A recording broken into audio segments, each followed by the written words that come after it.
There we are. Good evening and welcome to our fifth week of Lyceum at Evergreen State College, Tacoma. We are excited that you are all here and we are talking about the parable of the sower. You just got through hearing from Toshi Regan, one of our accomplished artists of all time, a cultural artist. And she will be ours in our space in just a matter of 20 days. So we're excited about that. Dr. Shepherd, why don't we talk about that right now and just give an idea to people who is Toshi Regan and Yeah, so that people can get ready for her. I am so glad that our dean is saying, really pronouncing it Sochi Regan, because um, I remember when I met Toshi Regan's mother, and we called her Dr. Bernice Johnson Reagan, and she said, "Oh no, my name is Regan, has nothing to do with that president," right? And so that burns in my head. However, my colonized tongue still remembers, and it comes out like Reagan instead of Regan. So we all have to call her Toshi Regan. Okay, Toshi Regan is the daughter of the great Dr. Bernice Johnson Regan, see, you should check her out in the group that she was in called Sweet Honey in the Rock.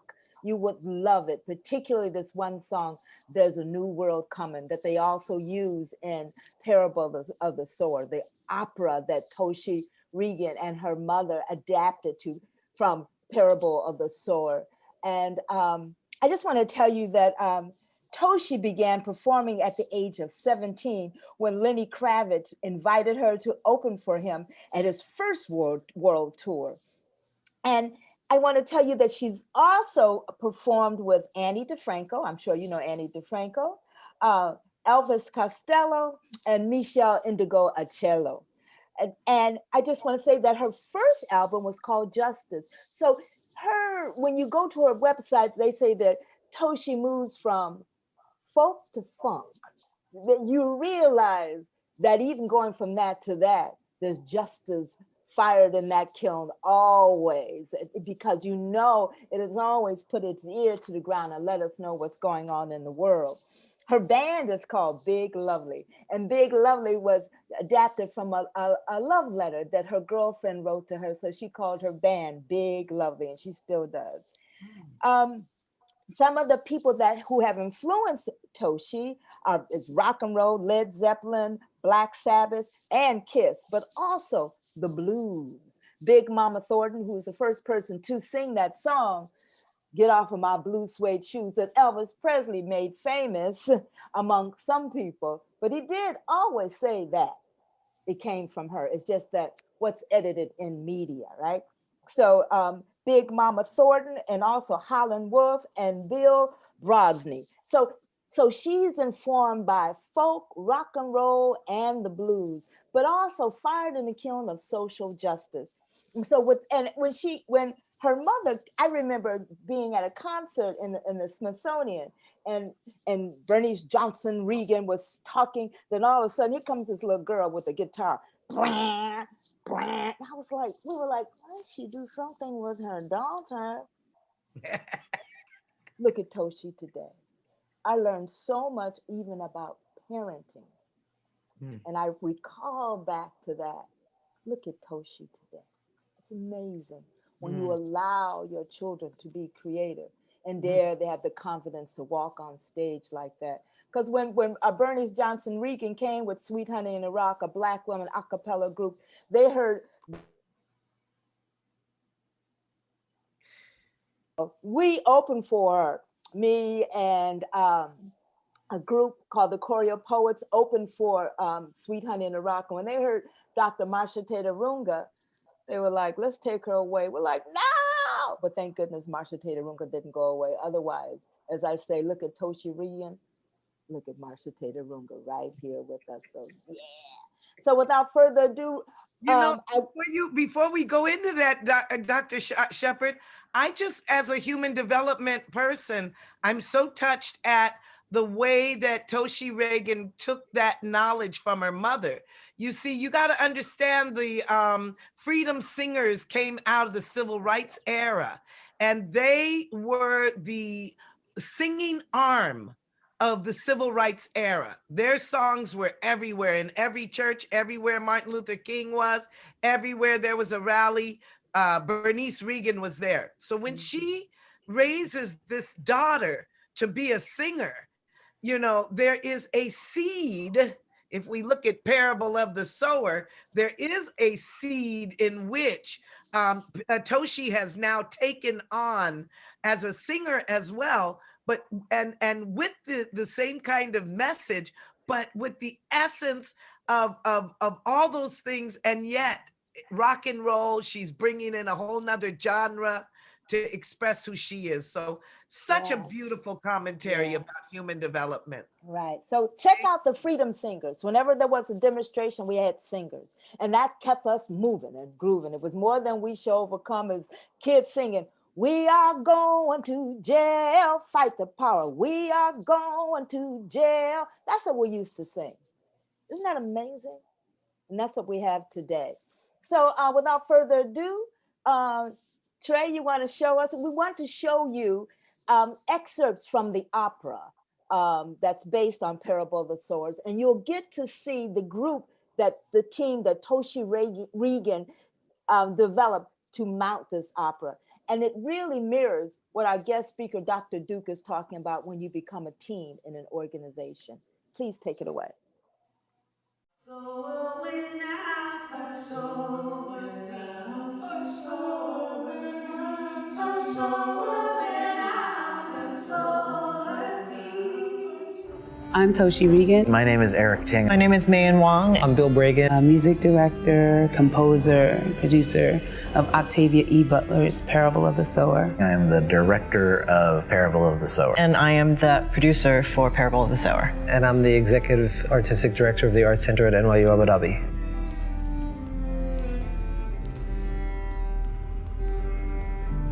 And we are going to have a complicated discussion, but because it is music, I want you to come inside this piece and be a part of it. Be a little less of a theater audience and a little more of a community. Parable of the Sower, the novel, is a dystopian narrative. And Parable of the Sower takes place in the year 2024. The main character in that book is a girl, Laura Alamina, and she's 15 years old. She has a family of 3 younger brothers, her stepmother, and her father, Reverend Alamina, who's the kind of the mayor, of the unofficial mayor of a self-built walled community. Shall not be moved. Oh, we'll be moved, all right. It's just a matter of when, by whom, and how many pieces. There are conversations about community and what it means to build community. There are conversations about empathy. There are conversations really about the environment and the role of climate change and climate collapse on global migration. These are all conversations that the entire world needs to really be in the middle of. And a work like this is able to draw together so many strands. And so we wanted to support the creation of the work and to help it to live and help it to exist. People say to me like, well, do you want to work with the theater department or do you want to work with, dance department? And I'm like, I'll work with any department because everything is in the story.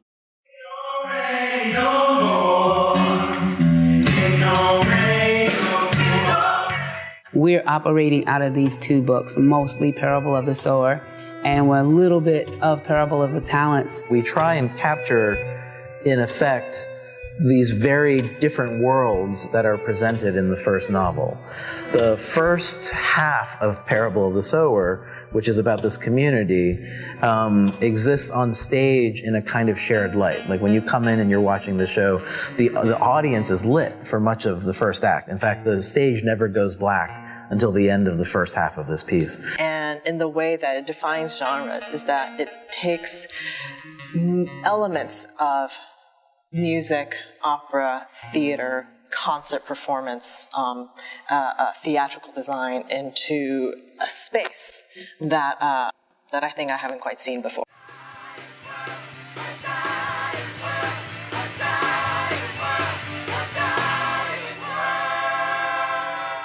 And in Parable of the Talents, which is the next novel, it actually takes place in 2030s, and it's told through the voice of Laura Alamina's daughter. Was we looked at a lot of research around refugee crisis and sort of the nature of the catastrophe that propels thousands upon thousands upon thousands of people away from their homes into a space of uncertainty, into a space of unknown. The first dreams you hear about in the first novel actually get realized. Or we go to black for the very first time. And in that blackout, everything in the space is struck, and we find ourselves in this empty space. And what we were trying to discover is how to create a narrative about people who have been unmoored from their lives. Follows no preconceived notions of one particular form.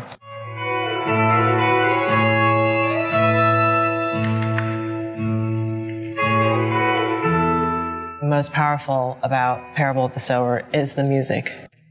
Don't let your baby go. Don't let your baby go to Oliver.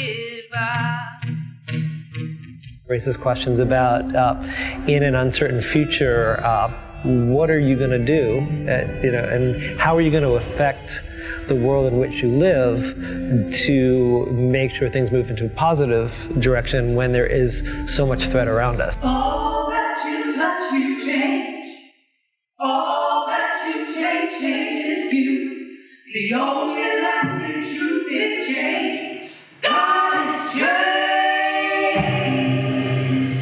What I hope it is a confirmation of what a lot of people already know in their hearts about being alive on the planet. So I hope it keeps you company. That she saw, some fell on good ground, some fell on good ground. From it the plants did grow, from it the flowers blew, in due time. So remember, February 20th, that's a Saturday between 1 and 3 p.m. We will Zoom in Toshi Regan. She will give a presentation and a performance. It's like a concert about, how she makes these connections. And our own Dr. Marsha Tater Runga will be the moderator. Thank you. Invite everybody. Thank you, Dr. Shepherd. And let's repeat that. Invite everybody. And let's go right to Angela now, because that's how we want to make sure that you are going to be able to invite everybody. Angela, let's hear about our Sankofa news. Hello, everyone. I'm going to quickly go over the Sankofa news and also our social media. So here's issue 5, and I just want to touch on a few things. The first thing I'd like to highlight is that Dr. Shepherd's film, Since I've Been Down, can be viewed through a virtual screening room from February 5th, which is this Friday, through Wednesday, February 10th. And you have to have an evergreen email to attend. Just click on this link right here and you'll be taken to a place where you can log in. And I want to encourage you to take this opportunity to view her film. If you haven't seen Dr. Shepherd's film by now, this is one of your final free opportunities before the dialogue is so broad that you need to be in it if you haven't seen it. I strongly recommend use your ID and watch that film this weekend. Pull in your friends and make it happen. Okay, Angela. And next, I'd like to draw your attention to Evergreen's Black History Month series, starting this Friday, February 5th, where we will be hearing from a mental wellness and psychology panel from 12 to 1, and that is in this Lyceum room, so you can find the link here. Again, that's this Friday from 12 to 1. We have so many And people who have been talking about wanting to be a psychologist. So you need to really show up this Friday at noon to hear from the 3 Black psychologists. This is free to the public. Tell everybody you know. Okay, Angela. hello. Okay, and then this highlights Toshi Regan's event on Saturday, February 20th. It will be from 1 to 3, and it's free and it's open to the public. So you can read a little bit more about her here. And we just want you to spread the word that Toshi Regan is coming. Beautiful. And then finally, I would like to highlight the Black History on the Hill that Evergreen is doing in collaboration with the Hilltop Action Coalition.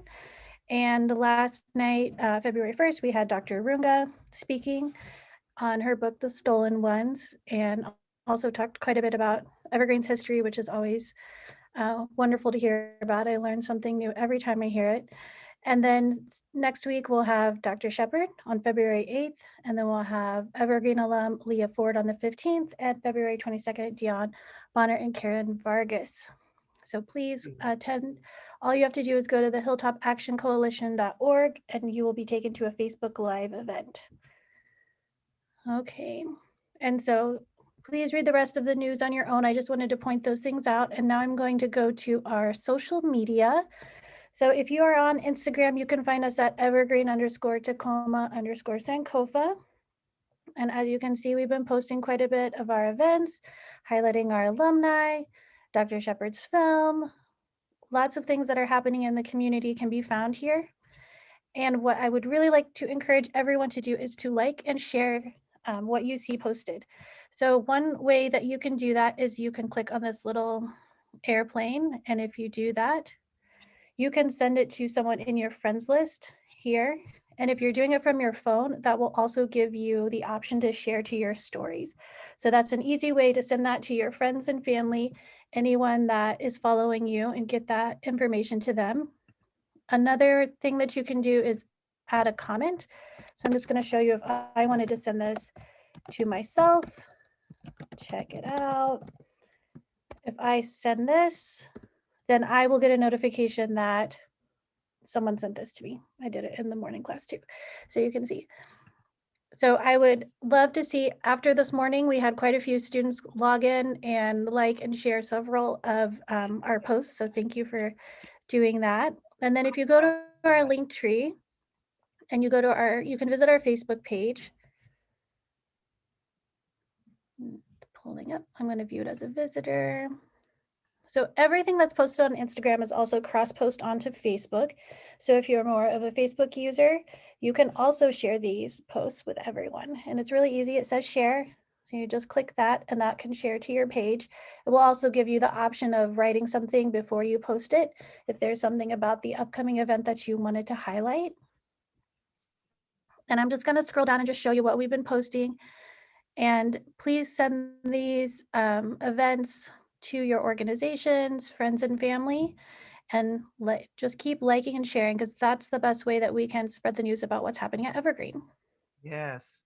And this is a chance to tell you, if you have information to put to give to our Sankofa community that is beyond our school, it's our alumni, it's our community. Make sure that you have sent that information to our to Marla, and she will make sure that it gets into the Sankofa news, because we know you all are doing important things out there, and we want to make sure we share that with the community as well.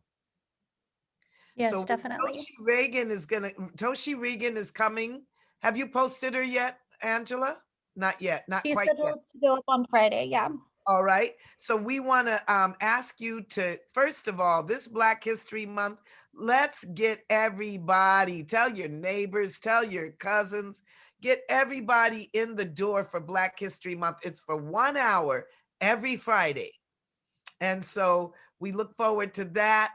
But when you see Toshi Regan posted this Friday, we are asking you to please, please, please help us to share and like and share, so that everyone can know, and we get them all in the door. We don't want strangers here alone. We want all of us, and we are the ones to welcome everyone. So make sure we come in the door. All right, Angela, thank you for that and the wonderful work you have been doing. And with that, I will say SNA has a beautiful presentation, a tribute to Black History Month. Let's see, is that our own Tara Baker in the house? I am, but I'm not at my house. So Trey has it. Okay. Thank you, Tara, for putting it together.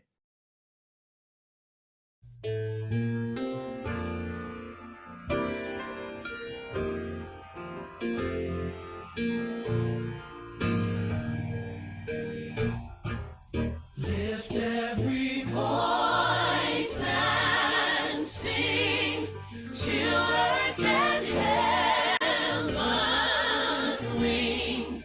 Ring with the harmonies of liberty. Let our rejoicing rise high as the listening skies. Let it resound. Let it resound. Loud as the rolling sea. I like this part right here.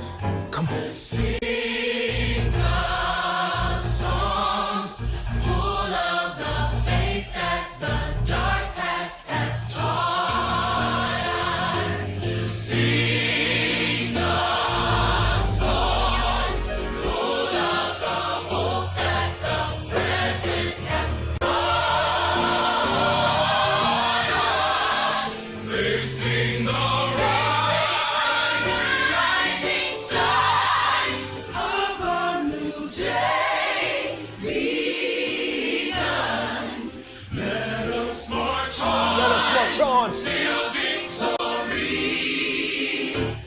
is won. Now we add a little something to it. Just to encourage you. We're gonna take you to church right now. Let's go. We'll keep marching, fighting till the victory is won. To all my brothers out there. Hold your head up, brother, till the victory is won. To all my sisters in the struggle. Keep believing, sister, till the victory is won. Till that day. Till that day comes. Hey. Let us march on. To victory. Till victory is won. Is won. Beautiful. Thank you so much, Tara Baker. Thank you, SNA. So proud of your presentation for Black History Month. I wasn't calling you, I said Ashe, which means I am speaking truth, but I also have a granddaughter who is Ashe. So I said Ashe, and she came running. But anyway, thank you so much. We will now turn it over to our faculty lead, Dr. Lee.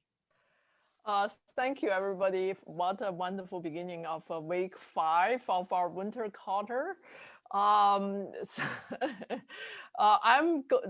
a lot of things on the agenda. I will give to Dr. Macquarie. Dr. Paul Macquarie and Professor Peter Baccio has been working behind the scene diligently about the spring fair.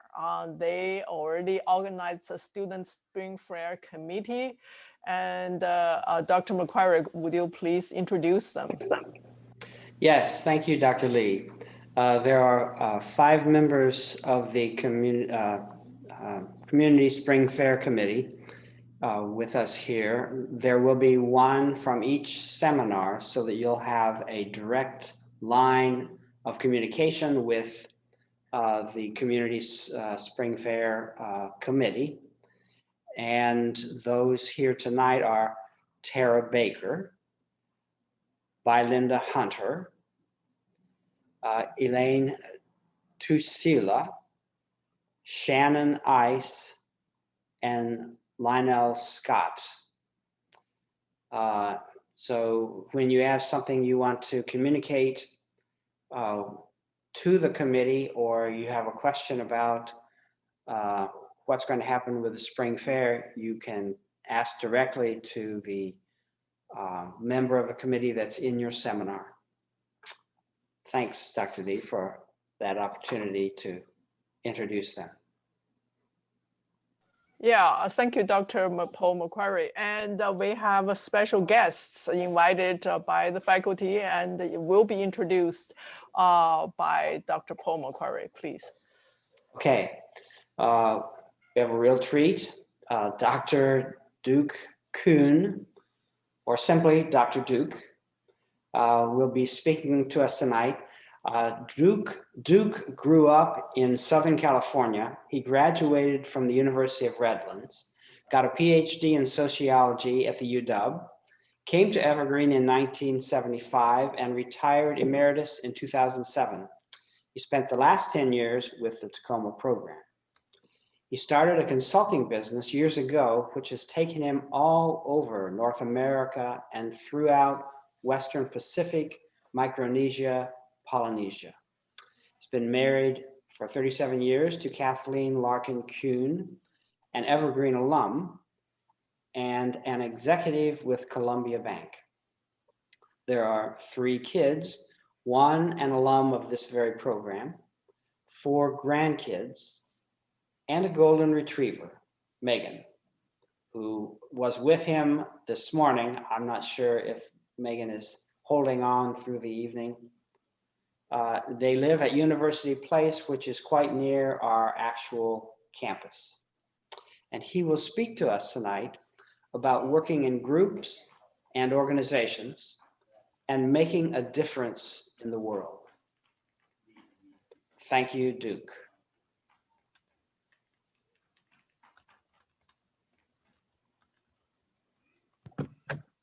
Thank you, Paul. Thank you all. I'm very, very excited and pleased to be here tonight. Evergreen is a very special place for me. And that's not just the kind of guest flattery. I'm so impressed with what you do. I'm so happy with the time that I spent with all of you, and it's just a delight to come back. I always feel energized. As for Megan, Megan is right here. She was growling a minute ago, so I'm patting her to keep her quiet while I talk with you. I'm going to talk about organizations tonight in a whole variety of ways. Initially, I'm going to talk about them kind of academically, about what they are and how they operate. Then I'm going to give you some tips about how to look at organizations and sort of take them apart, understand them in a new way. And then I'm going to give you some tips about how to work more effectively together, which is a type of organization also. When I get invited to come and speak, it's always about this time in the middle of the winter quarter. And I kind of like that because, to be honest, from my experiences over the years at Evergreen, this is the worst quarter of the academic year. It's right in the middle of the winter quarter. The weather is just absolutely dreadful. It was all exciting when we got started in the fall. And now we're right in the middle of the middle, and it looks like we'll never get out of here. And guess what? We're all going to be doing work with groups this quarter, and it's just kind of a tough time. So I want to come in and kind of brighten things up a little bit, and maybe give you some tips about how to handle the midwinter doldrums and the complexities and frustrations of trying to work together as teams. Trey has already been warned about this. Every so often, I'll stop and I'll just ask for questions or comments, because I don't think it's very effective learning when I just stand here and talk. I would probably enjoy doing that, but I don't think you'd get much out of it. So all of a sudden, I'll just sort of stop things and say, tell me what you're thinking, and I won't move forward until you kind of give me some feedback, because I want to make sure I'm giving you the things that you really need most right now, and I'm not sure what that is. So we'll explore that together. Just to add a little bit to what Paul said about background,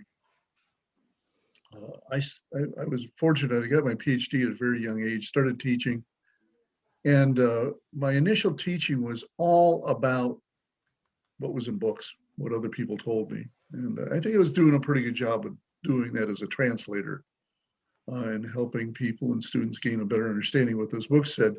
But the longer I taught, the more I became concerned that maybe I didn't really know what I was teaching.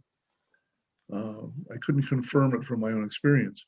So I decided I had to work with organizations, first as a researcher and then as a consultant, to see whether or not all these theories and concepts and ideas really made sense. And well, lo and behold, the more I did it, the more I began to question some of the things I'd been teaching my students, some of the things I'd been taught myself.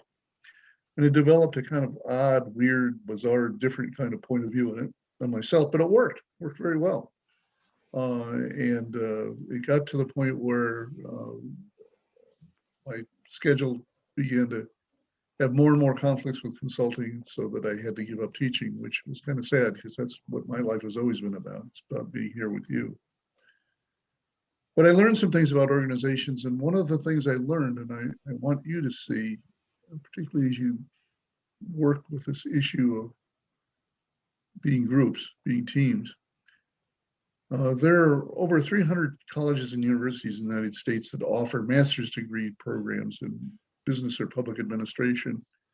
And I can tell you, you don't really need that. It might look good on your resume, it might help in that regards, but the fact of the matter is what most of those programs have to tell you is not as good as what's right inside here right now. Because the fact of the matter is good management, good leadership, the development and maintenance of good organizations is a very intuitive thing, and it's been developed over 40,000 years of human experience. The first graduate programs in administration really didn't occur towards just the beginning of the 20th century. Well, you can't tell me that we went for 39,800 years without knowing how to organize things. Humans understood that, they learned that. It's an evolutionary process. And in fact, somehow or another, 40,000 years ago, there was a kind of a contest. There were groups of people who came on the earth, families, small tribes, and they had a choice. They could either be competitive and conflict with each other and fight all the time, or they could be cooperative and collaborative and work together to build things. Well, this is pretty much Darwinian evolution. The groups that couldn't get along with each other, guess what? They didn't survive, and their genes didn't survive, and their forms of social structure didn't survive. Those people who had the good sense to be cooperative, to be collaborative, to be helpful, they survived. And those genes are in us. So you don't need to learn a whole lot to become a good manager or leader. It's right inside here. I just need to tell you to go look for it. You'll find it. It's intuition.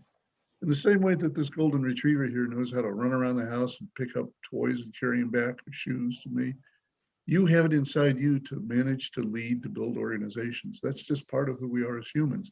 And it's distinct to us as species. Sociobiologists will tell you about other organisms that have societies of sort, but they're nothing even closely compared to what we've created as human beings. And we're in an interesting time because here in the beginning of the 21st century, we are still battling that issue of do we all get along together or do we just fight constantly? Well, hopefully we'll make the right decisions as we move forward. So I want to talk a little bit about today about how you open up that talent, skill in yourself and bring it forward to become a better manager, a better leader, or whatever. I'm going to have Trey flip things around here for a second, and I'm going to ask you a question, and I just want to hear what your answers are. When I say the word organizations, what's the first thing that comes to your mind? Whatever it is, just tell me let's do a word association here. When I say organizations, what's the first thing you think of? Nonprofit. Okay. Community. Community. Collaboration. Collaboration. Common goal. Common goal. Anything else? Structure. Structure. Collective. Collective. Okay. Well, you're pretty advanced. Tacoma Evergreen students are on the ball. A lot of times, the first thing people think of is something big, huge, complex, a corporation. But organizations really are what you get anytime just two or more people get together and work on something together over time. That's it. Organizations are as large as corporations in the nation states, but they're as small as friendships or clubs or families. Same principles govern their activities and how they operate, what makes them good or bad. So organizations they're a human invention. They were invented 40,000 years ago. It might be the most significant human invention because everything else that we've created is a result of those decisions then. Two people working together to try to make something happen. That's all an organization is. And when you begin to understand that, you realize that the principles that make for good communities or good families or good associations are what make for large organizations and corporations and large nonprofits. Same principles, same stuff. That's very helpful. There's a lot of lessons to be learned from what we do every day in our lives about what makes for good leadership, good management, and good building of organizations. So that's what an organization is. It's two or more people working over time to achieve something together. They have a goal, and they're working on it. One of the best examples of organizations I'll ever see is two middle school kids working on a school project. Everything you want to know about organizations is right there, right before your eyes. Just have to look. You'll hear Megan every now and then sort of cry out for some reason I don't fully understand. Okay, so that's what an organization is. I learned when I started to work with organizations that I had to understand them. I had to make sense out of them. I'll put the question back to you. When you think about an organization you walked into recently. Maybe it was a doctor's office or clinic or Evergreen or Home Depot, whatever. What's the first thing you see when you walk into an organization that you've never been into before? What's the first thing you notice? What do you see?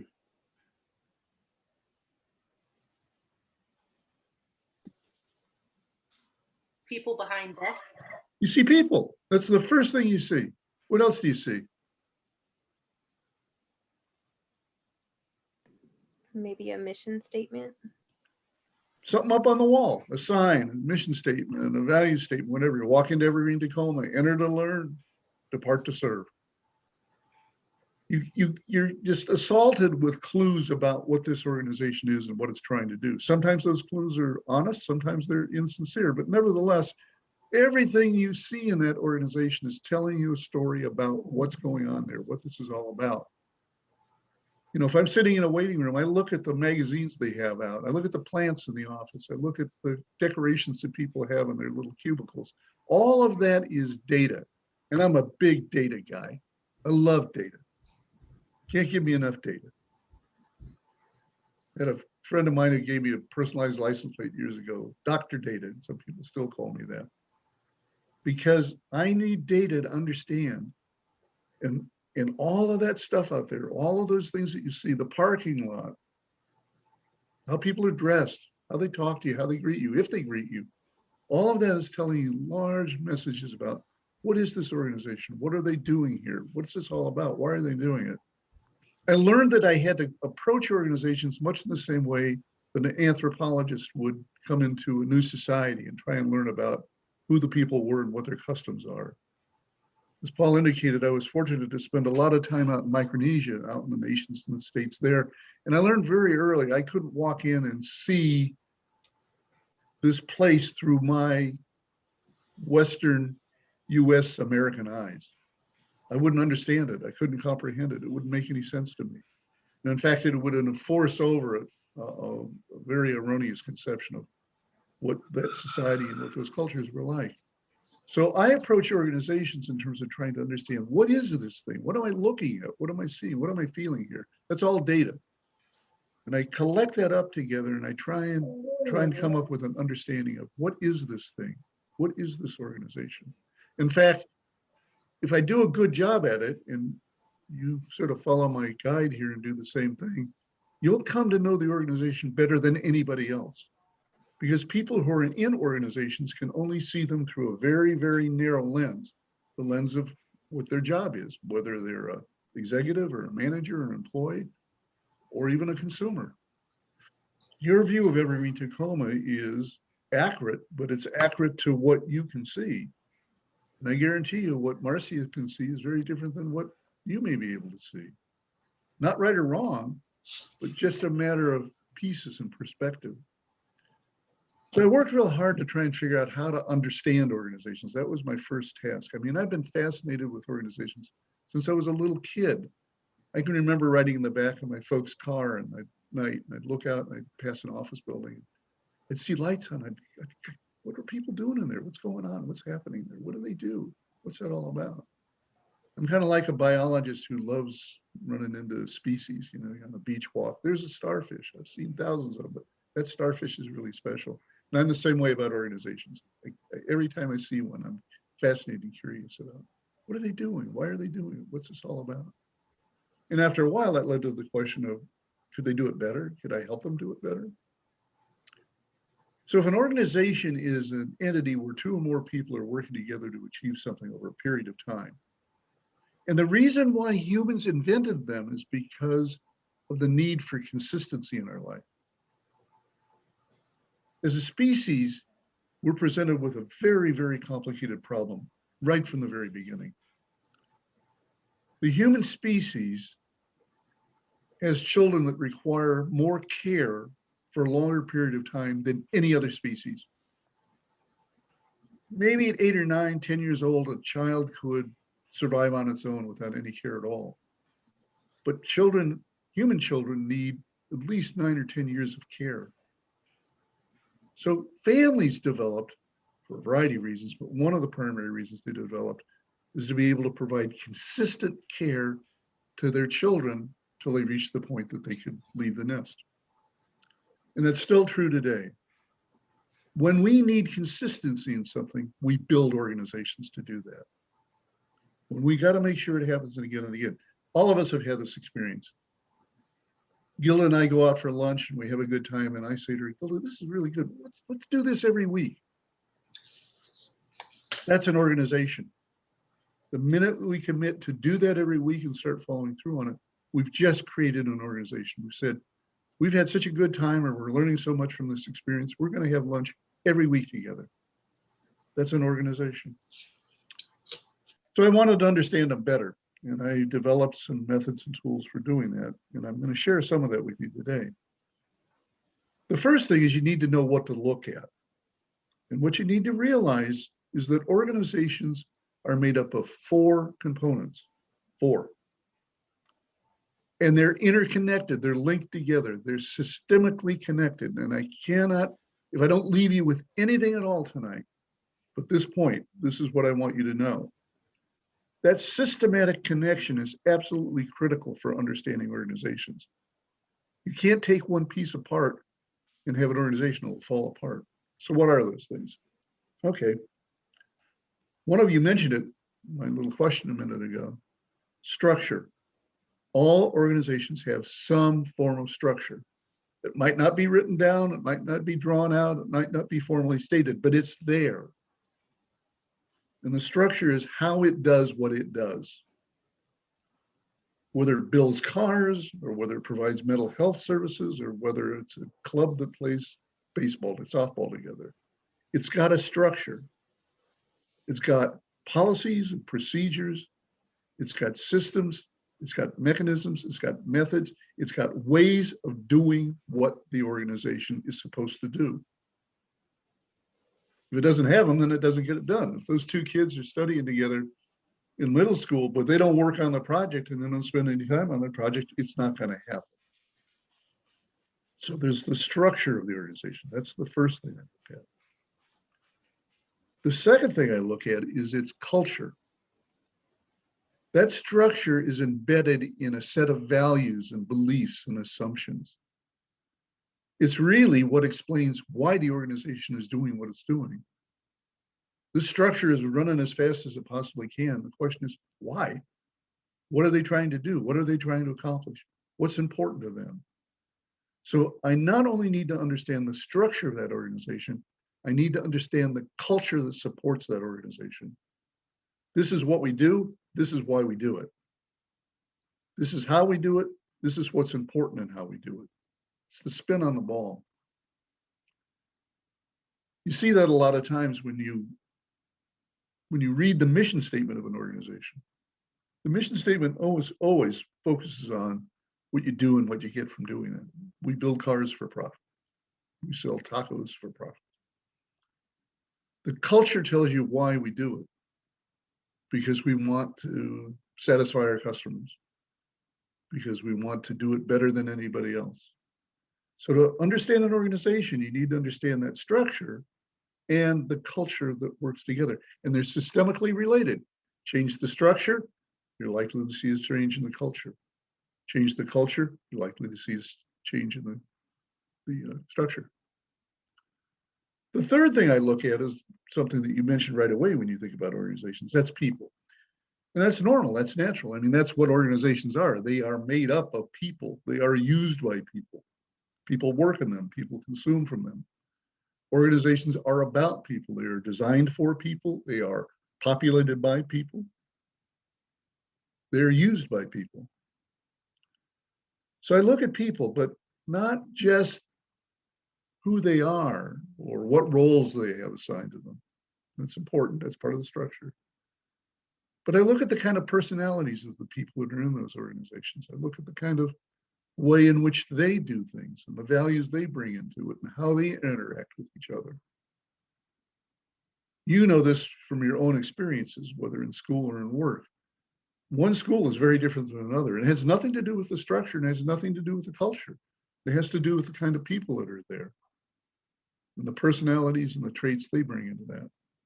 So I need to understand the people. What are they doing there and why are they doing it? What's that all about? Particularly in organizations where professionals are employed. Think of a hospital where you've got doctors and nurses and technicians. You've got support staff. And all of those people, particularly of the urgent mission of a medical institution, have their own set of values about what's most important to them. The last thing I look at is resources. And that's a very critical one. It's what I call the denominator in the fraction. The structure, the culture, the people, that's the numerator of the fraction. The resources are the denominator of the fraction. And if the numerator is bigger than the denominator, you got troubles. And that's frequently the case in organizations. The resources are what it takes for the organization to get its job done, to work. And it's money, but it's not just money. It's a lot more. It can be the talented staff. It can be the facilities that they have. It can be the machinery or software that they have. It can be all sorts of things that they need to be able to get the job done. It's not just money. It can be a very highly qualified staff. It can be, for some organizations, political support. The degree to which the legislature is willing to support and fund what's doing. That's a major resource too. Now think about these four components: structure, culture, people, resources.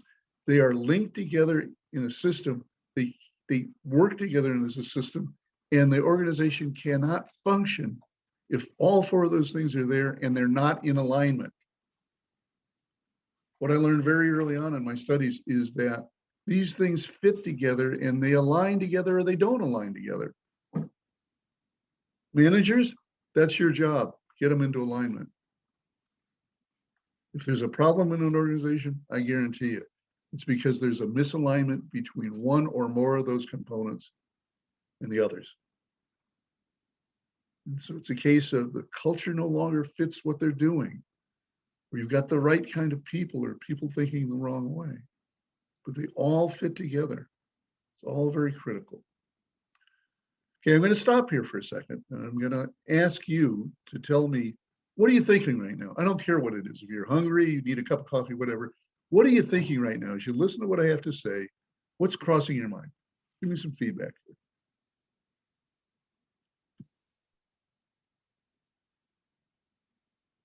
What's on your mind? What's this making you think? I guess I would say. Take notes. Sorry, go ahead. Whoever was talking, go ahead. I defer. I was just going to say that I was just trying to keep up and take notes because it's really good information. Don't worry about taking notes. I got stuff I can send you. You can read all about it. Just take it in. Just let it sink in. What else? What else are you thinking? This crazy stuff? Kwame? You know, whew, I would say it's a lot of information, and yet, as a person who's sort of been in customer service and worked for a million, huge corporations, that this is common sense to me because I worked at Starbucks for 13 years and such like that. So you learn the mission statements and culture and the values and the beliefs and all that stuff. So I get what you're saying. And yeah, so Well, it's you hit it right on the head. It's commonsensical because it is common sense. This is built into us as humans.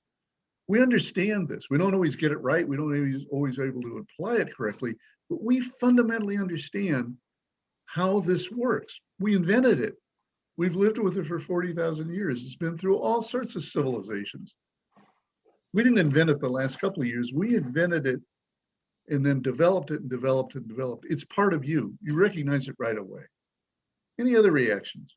Is this crazy stuff? Well, for me, somebody else going.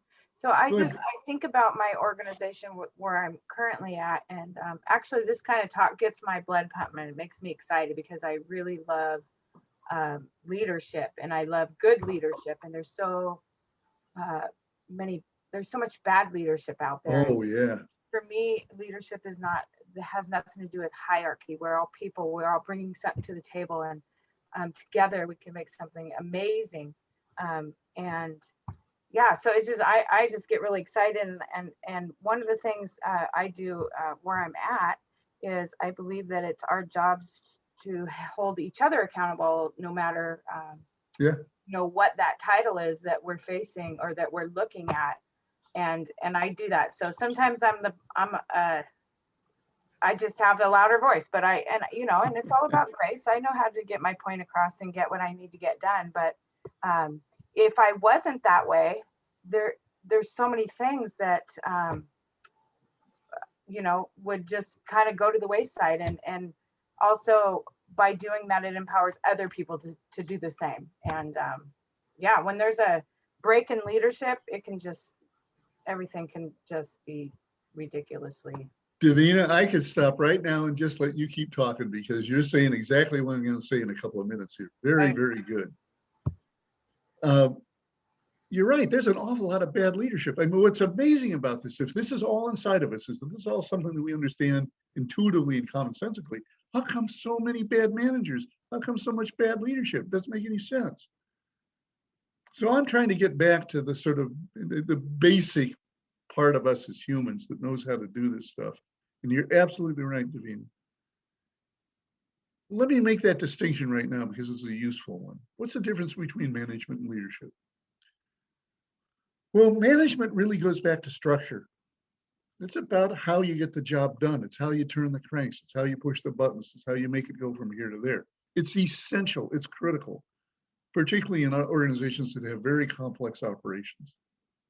Managers are critical.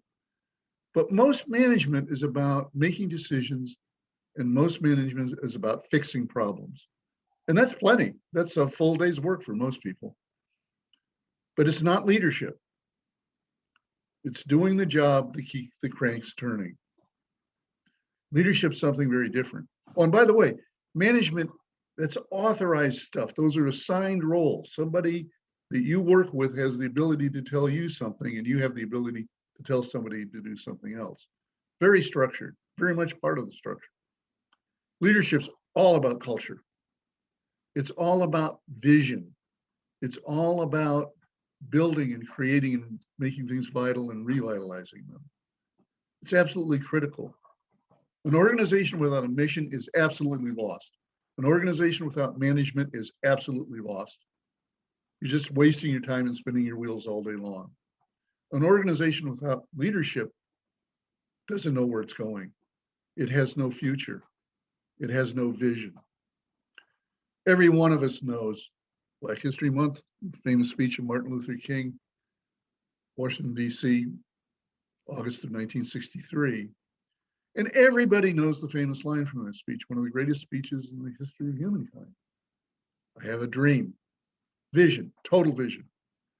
But what was brilliant about that speech, if you go back and read it carefully, It doesn't just have a vision. It just doesn't have a compelling, inspiring thought. He backs it up with how the Congress can do this, how the president can do this, how the government can do this. It's a brilliant piece of literature because it speaks to both leadership and management at the same time. Not always the case. You need management to make the structure run. You need leadership to make the structure run for a good reason or for the right reasons or for valuable reasons. Good stuff, good reactions. When I go into organizations, I do just what I described to you, and there's much more detail and much more process to it, obviously. I look at the structure, I look at the culture, I look at the people, I look at the resources. Do they fit together? Do they work together? There's misalignments all the time. We give you a classic misalignment. You've all seen this happen. You've all been experienced, have the experience. Organization decides that people just don't work very well together. They're not real good team workers. There's disharmony. And in diverse organizations, there's just a lack of appreciation, maybe around gender lines or ethnic lines or whatever lines. So they send people off for training. They go off to a training session. They spend 1 or 2 days there, and they learn how to appreciate differences in others.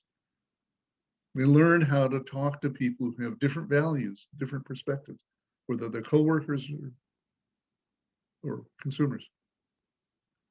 That's a great idea. I've seen organizations invest enormous amounts of money in that kind of training. You know what? It almost always fails. And here's why. System. I can pull you out of your work and I can give you a couple of days of training. And I guarantee you, you'll learn. You're smart. And you'll be ready to go back to work and try to find ways, discover ways to interact with your coworkers or your consumers more effectively. But you return to a structure that didn't go to that training session. You return to a culture that didn't go to that training session. You return to people who didn't go to that training session.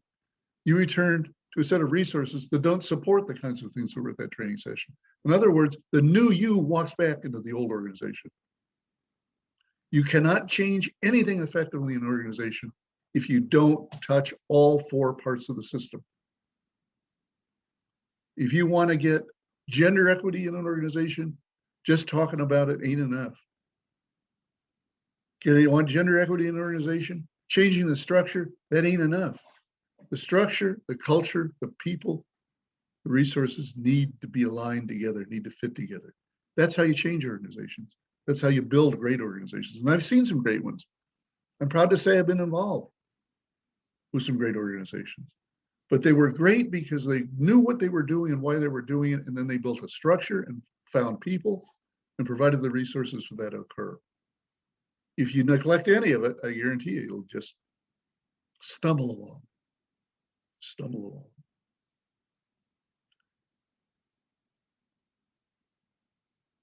As I began to work more and more with organizations, I began to realize there were a couple of systems within organizations that really needed a lot of focus, special focus.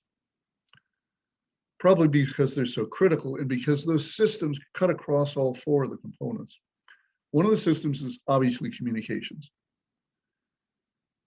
Now, what's fascinating about communications, we as humans who have developed the most sophisticated and complex communication system of any species has so much trouble with it.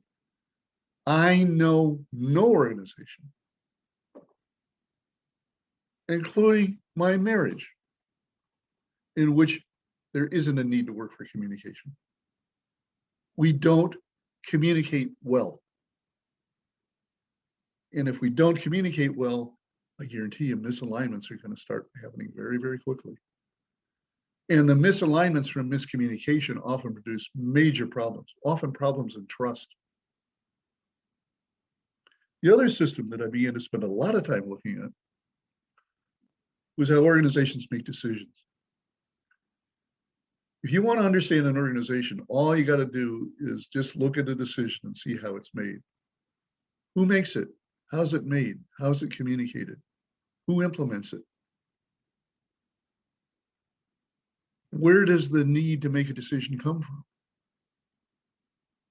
If you understand that, then you'll understand the power structure of the organization. And what you realize is that power is authorized to some people. Here's the CEO, here's the CFO, here's the store manager, here's me. But authority is distributed in formal ways.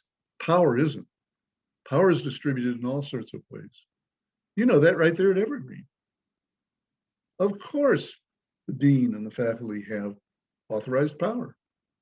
But you know, you as students have power too. If you choose not to re-enroll, or if you choose to all gang up and yell at Dr. McCrary, he's going to have to listen. You got power too. Power is a very, very fluid element of any organization, very fluid resource in any organization. Interesting to see how it's distributed. Let me change the topic here for a little while. And again, Paul, I'm counting on you to see if I'm running out of time.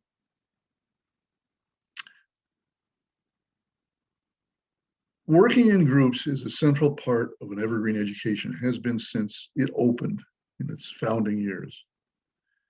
And if you talk to alums, they will tell you that the experience of learning to work in groups was one of the most valuable things they gained at Evergreen. They will also tell you it's the most frustrating stuff that they did at Evergreen. My office was over there just a couple of doors down from where Gilda's is. And I can guarantee you about this time of the year, as you were formed into work groups, the line outside my office would get longer and longer and longer because students would come in and they'd say, Dr. Duke, what are we going to do? We can't work with this guy or these people, whatever. They didn't often get the feedback that they wanted because I wasn't very sympathetic about any of it.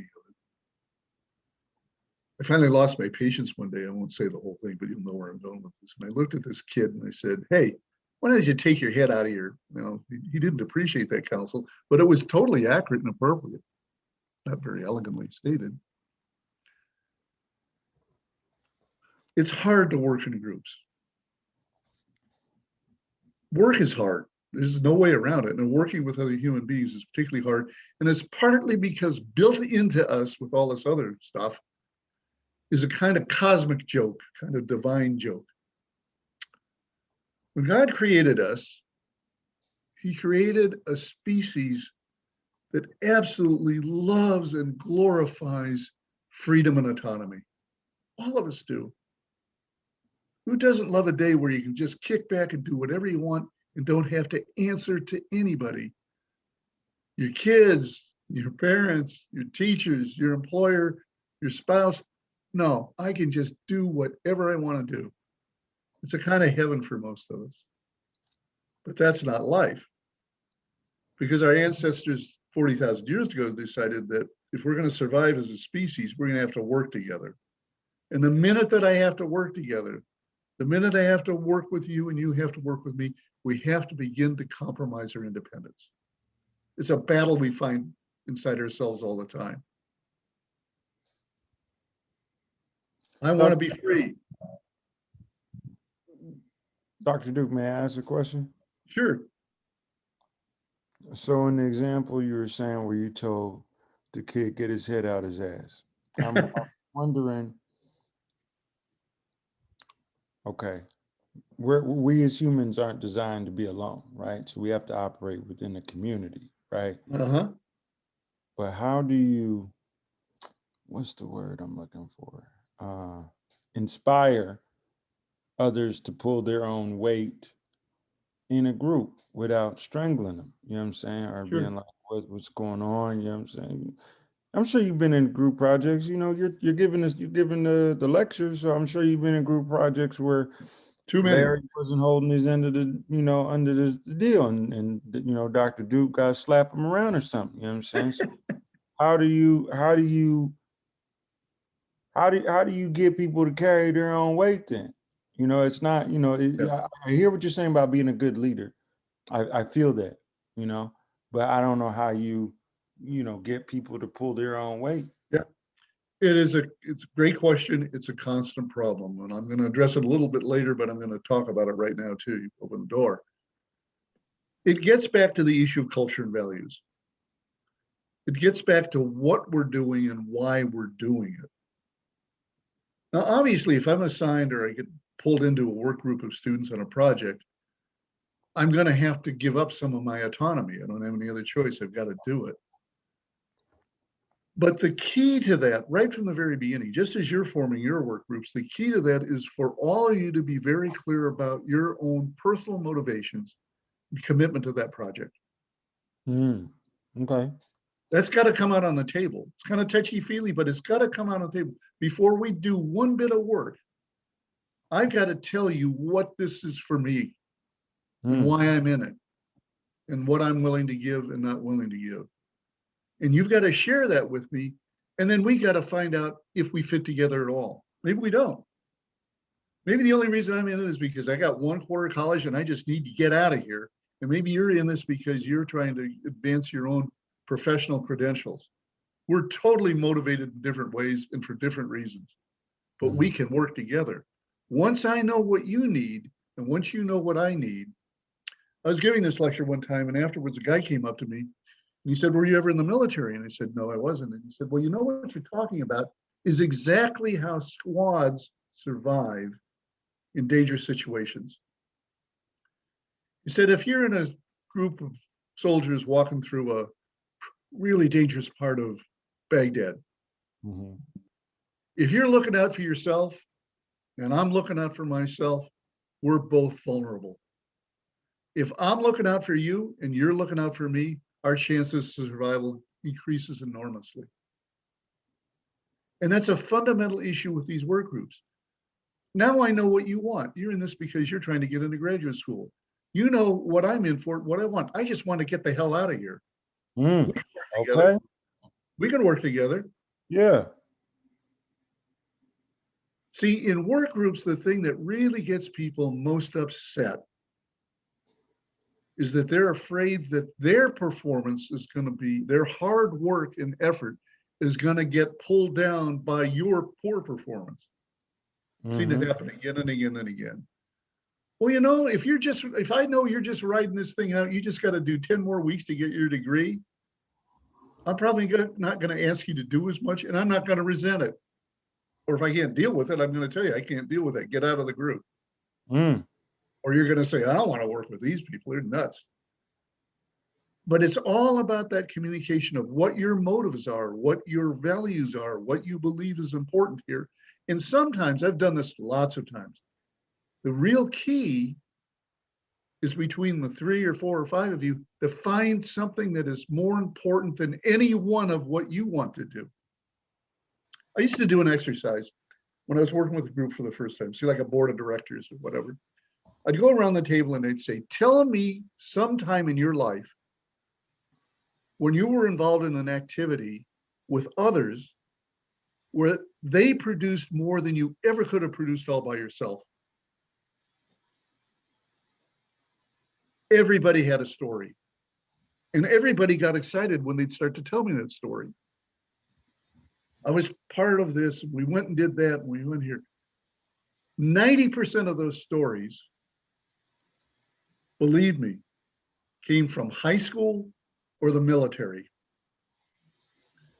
I played on a team that went to the state championship. I was part of a choir that performed all over. We went to Mexico and built a chapel for my church. And people would get excited. They just, the memory of being part of this thing, of being, and that's the key, being part of something. The astounding thing that struck me at the time and changed my teaching and my consulting, that same 90% never had that experience again. They went to work in organizations that I dub as joyless. They did their job, they turned their crank, they went to work every day, they saw you, I had a cup of coffee with you, I went home, and then I started to live my real life when I got home. That seems just miserable to me. Yeah, yeah. So the way you create organizations is to help everybody find what's in it for them, but above all, what's in it for all of us. When I talk about my commandments in a minute, I'm gonna share with you. The best organizations I've ever been in are organizations where everybody else wants everybody else to succeed. I want you to succeed. Right. Because if you succeed, I'm going to succeed. And if I succeed, you're going to succeed. And I guarantee you, if we're working on a school project together, if we're all concerned about the success of the others, we will do more than you could ever imagine. And that sounds kind of Pollyannish and all. It isn't. It's dead common sense. So hold on. All right, Dr. Duke, let me see if I can paraphrase this from my brain. Sure. So basically, we cater to everyone's strengths, right? Yes. Yes. Okay, yeah, I fuck with. I'm sorry, yeah, I like that. I vibe with that. I vibe with. Sorry, I appreciate all that you're saying. I like. And that. and we also cover for each other's weakness. Yeah.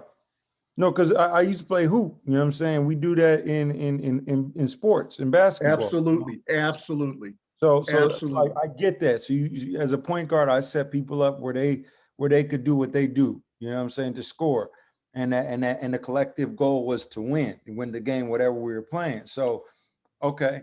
And your name never got in the paper. Your name never got in the paper. My name got in the paper because I scored the points. But you did set it up. And you and I both know you set it up. Yeah. Man, hey, man, Dr. Duke, this is a good lecture. You know what you're doing, man. For real. Hey, I've been thinking about this. I appreciate you taking the time, bro. I really vibe with this, man, for real. I really appreciate this. It works. If you think about conflict in organizations, and again, remember, I'm talking about families, I'm talking about marriages, I'm talking about between executives on boards of directors. Conflicts come from those misalignments. Conflicts come from those breakdowns in communication. Conflicts come from those differences in values that are not recognized or not understood. I worked with a management team one time. It was an information technology division of a large organization. And the guy who managed it, who ran it, called me up one day and he asked, could you come down and, I don't understand. Everybody, I've got about 10 managers here and we're constantly in conflict with each other. So I said, okay, I'll come down and observe and watch. And I did do a couple of meetings and it was like clockwork. About a half hour, 45 minutes into every meeting, they'd start fighting with each other. And I mean, they'd get really, really angry. And then the meeting had struggled to an end and then people would leave all unhappy and disgruntled.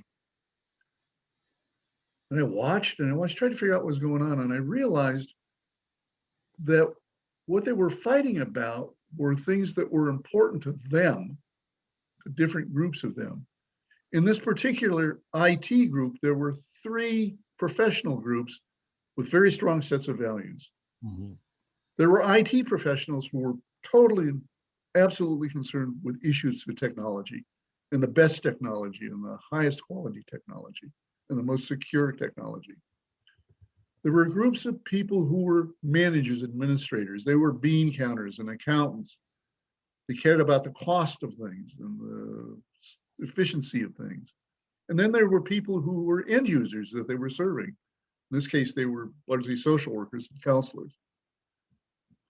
They could be talking about the decision to make a choice between a number 2 or 2.5 pencil, and they'd end up in huge battles. The bean counters would say, I want the lowest cost pencils. The technology people would say, you need to have these high quality pencils.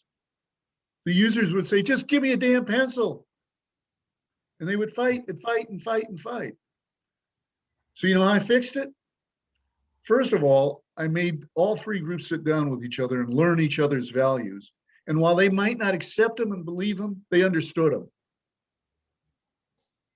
So when I began to talk about the need for cost savings and efficiency, you might not like it, but you'd understand why I was making that argument, what I valued behind it. And then what I did to really bring that group together is I found one big overarching value that they could all buy into. It's funny, watch Biden right now on this budget, on this issue of the legislative package for support. He's saying, let's find a common value here. That's what politics and compromise is all about. We got lots of differences. We're never going to agree. That's never been the case in political decision making. There will never be perfect consensus. It's crazy to try to achieve it. And all it usually does is just drive people further apart. I'm going to hold ground on this point and I'm never giving in. That won't ever work.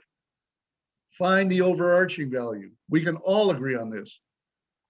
Whether it's $600 or $1,800, we'll find a way to make it work. That's how you build strong organizations. Hold on now, Dr. Duke. There's a huge difference between 600 and 1,800. Okay. Oh, no kidding. But you making money, but I need my 1,800. Okay. I know, and I'm going to fight for your 1,800, but it might come out to be 1,350.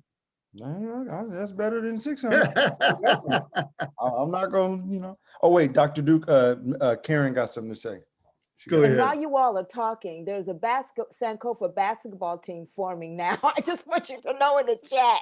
There you go. Go ahead, Karen. I just want to let everybody I'm excited. I'm excited to hear that. We're starting a new organization too. We're gathering the data. I go ahead, Karen. Evergreen family, as I began to just, listen and glean from all of the conversation, what came to my mind during, everything that Dr. Duke was talking about, what came to me was, the crabs in the barrel, the conflict, and being able to put language to the conflict that we have been dealing with for so many generations. And it has now become a generational we talk about a generational curse of a culture of a people, and you broke it down with the structure and everything.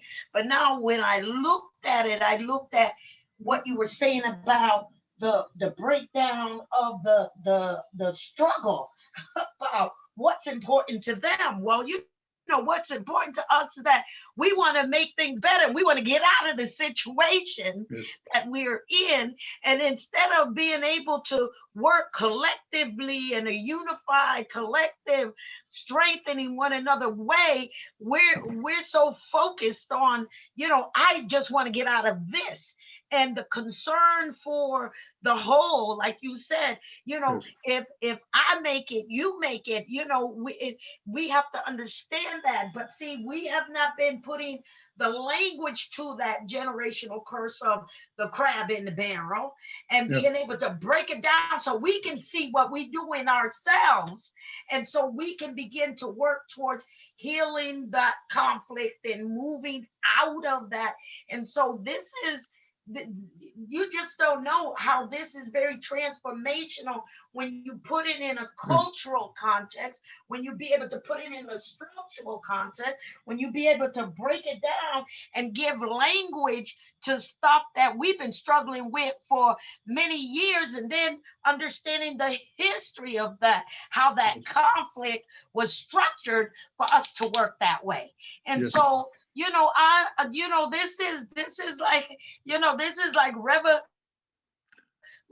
revelation knowledge for and you have to say it like that for a culture to understand why they've been in that place of conflict for so long, and then a roadmap to help us get out, because we got to get out. Say revolution. Well, you could. I mean, you're on to a very important point here. Obviously, we're in a critical point of American history here. That's not exaggerating. Think about in the past in American society how we've handled certain kinds of things. Now, I wasn't alive, and none of you were either, but we know the stories. After Pearl Harbor, most certainly after 9/11, which most of you are old enough to live through, America came together. There was an overarching value, our survival, our protectiveness. I mean, after January 6th this year,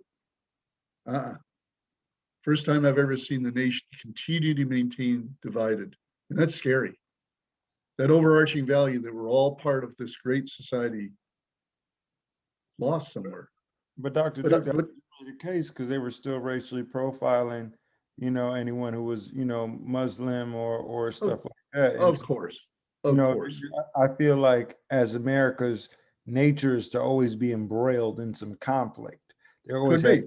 another Could be. a boogeyman or something to help always keep pitting us against each other. Could be. Could be.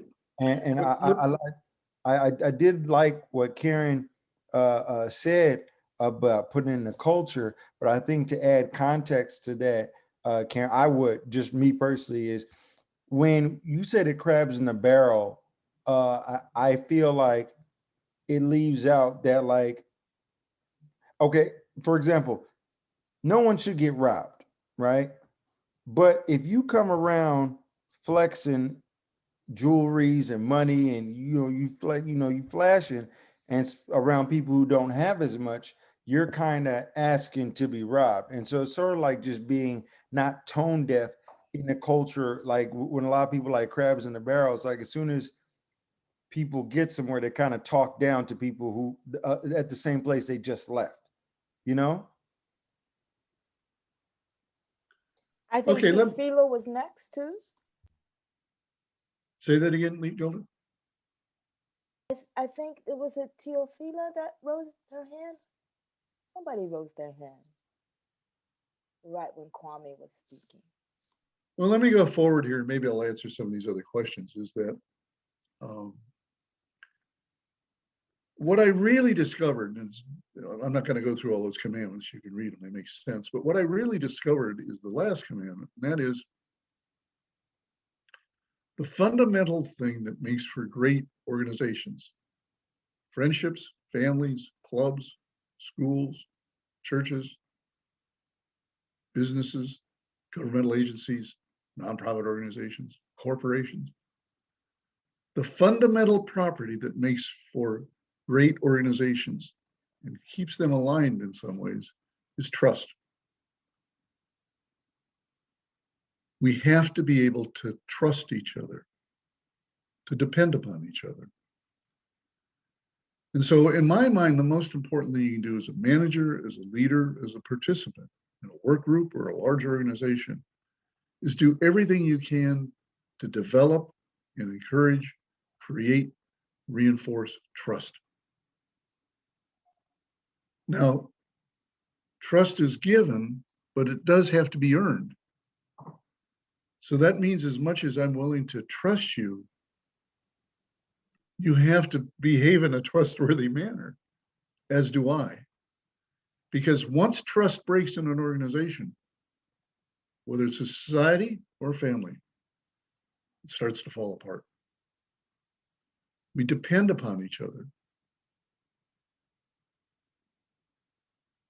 When trust breaks, it crashes, and sometimes it can't ever be rebuilt.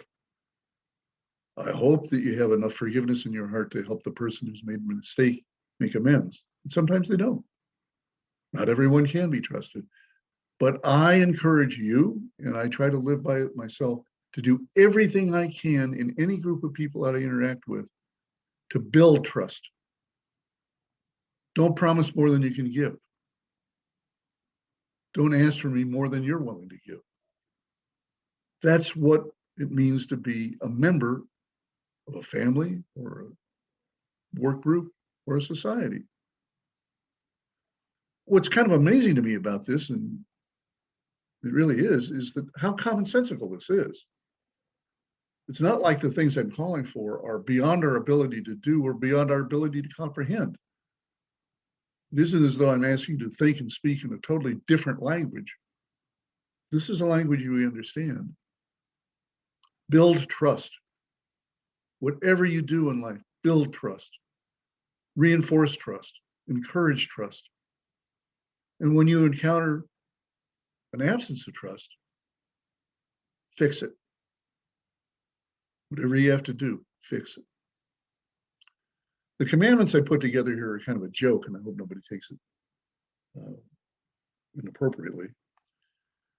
When I taught, lots of times when I was lecturing, I really wanted to make a point to my students. I'd say, and by the way, that's Duke's rule number 17.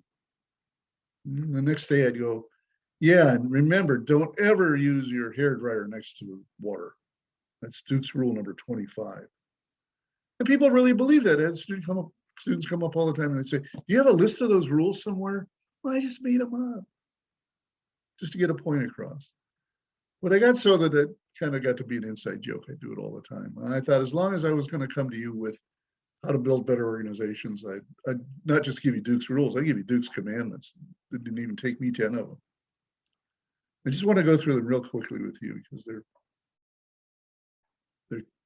really critical, I think, to building good organizations. First commandment, know what business you're in and never forget it. That's all about missions. What do we do and why are we doing it? Never forget it. Bad organizations are consistently either ambiguous or absent or conflicted in missions. Good organizations always have a clear sense. I go to work and this is what I go to work to do. I do this to get that. So in your student work group, as soon as you've sort of settled what your various motivations are and commitments are and agreed to that, what are we doing here and why are we doing it? Be clear about that. Write it down in a short little sentence, put it at the top of a piece of paper, stick it up on the wall, and don't ever forget it. That's why we're here. I used to work a lot with school boards. They're a very interesting entity in their own right. And they'd get into conflict about the craziest kinds of things. And every now and then, one of them would remember something they had learned in training. And they'd say, remember, we're here for the kids. And boom, everything fell right back in line, sometimes only for a few minutes. But that's the critical piece of a mission. Why are we doing this? What's this all about? Is this all about you getting to graduate school? No. It's all about all of us being able to complete this project and graduate. Now, if you're needing it to get to graduate school, we'll make accommodations and we'll help you in that regards. But this is about something that we're doing in common. This is our common mission. The second commandment, create and maintain an uncompromising culture of excellence in everything you do. You'll never fail by trying to achieve excellence. You might not achieve it. The second commandment's really all about vision. The mission says, this is why we're here. This is what this is all about. Let's stick to it. Let's focus on that. The vision is what calls us forward. What's important, what we value, what comes of achieving that mission. You need to have those things together. The mission to make sure you stay focused, the vision to make sure that you keep moving forward. Visions are critical. Lots of times, many times you'll never achieve visions. Visions are ideals often. But step by step by step by step by step.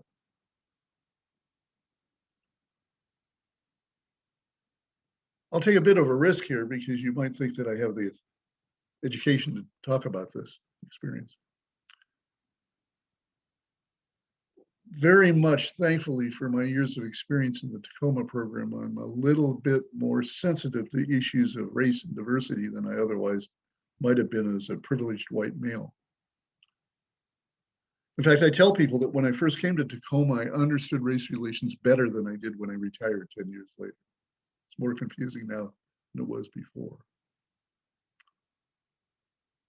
I look at the history of race relations in my lifetime, and I see a great deal of progress. I was astounded by what happened this summer, an enormous amount of progress in my mind in terms of people's understanding and ability to move towards a common value. But are we there yet? No way, not close. I'm not going to lie to you. I'm not that naive. But is this nation making progress? Yes. There are things that have been brought to a lot of people's attention that they chose not to look at or not to believe or not to care about. That's not quite the same today. I was reading a story in the paper today of a little kid that got pepper sprayed by a cop, 9-year-old.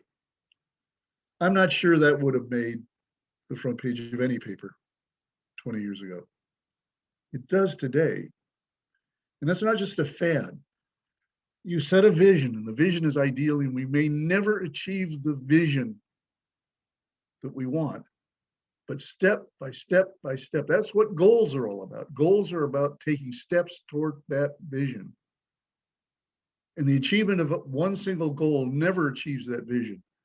but you want to move forward consistently, forward, forward, forward, forward. I don't know how long, if ever, we'll have true equality in the United States. I hope we do. That's my vision, that we achieve equity. But we're a long ways away, but I'm not about to quit. So that's my second commandment. Commit to excellence, never give up, work to get better all the time. You may not achieve it, but you'll get closer. Third commandment, build an organization where everyone works to cause everyone else's success. That's what I was talking about with Kwame earlier. We are committed for all of us to succeed. For me to succeed at your cost, totally unacceptable. We all are in this together. Commandment number 4, make sure you have the right data to make the right decisions the right way. I already told you, I'm a data guy. I love data. I need to know what's going on. I need to be able to see it. That's all I mean by data, being able to see it, whether it's quantitative or qualitative. I need to know what's going on. And in making decisions, making the right decision, but making it the wrong way guarantees the decision is going to fail. Every one of us has had that experience. You go into work, you go into school, or there's memo in your mailbox that says, from now on, here's how we're going to do it. Huh? Nobody ever asked me about this. Well, somebody up there did. They decided. You got to make the right decision based on the right data in the right way. And in the right way, what does that mean? It means collaboratively. It means bringing other people in and consulting the people, particularly the people who have to implement the decision. You just don't tell people, go do stuff. You make them part of that decision-making process. Number 5, integrate your business seamlessly with families in the community. And I could turn that around and say, integrate your community with your business and your families. That idea that we live these compartmentalized lives, I don't think that's a good idea. I don't think it's very healthy. We do it, we have to, we don't have any choice. My work should be my life. My family should be part of my work. Those boundaries don't help anything. My family is part of your family. We're a community. That's what makes for great organizations. That's what makes for great families. That's what makes for great societies. Number 6, the 3 deadly sins of any enterprise. Watch for this in your groups. Combat complacency, ego, and ignorance. Ignorance always masquerades as knowledge. Simply look at the Congress of the United States right now. These authorities speaking as though they know what they're talking about, and they're convinced of it. They don't know what they're talking about at all. Don't let ignorance become the enemy of truth. Ego, putting myself first. Got to watch out for myself. I can't trust the people in this group. I got to watch out for myself. I'm going to do this right now. Unacceptable. Complacency. It's easy. It's just college. Number 7, have a plan and do it. As I said a few minutes ago, planning is the key to all of this. And all planning is setting goals and objectives and actions to work towards that mission and that vision. Have a plan. Don't keep it in the back of your head.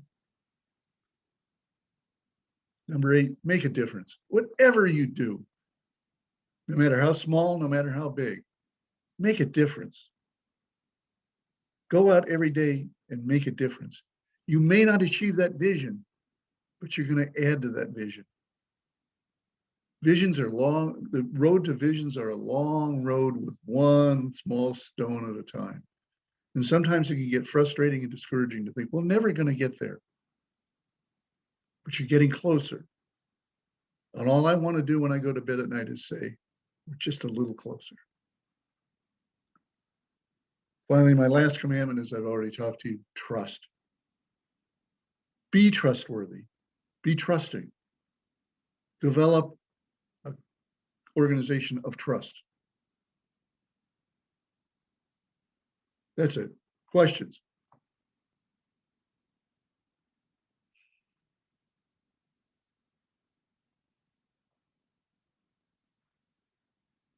Come on, I don't make that much sense.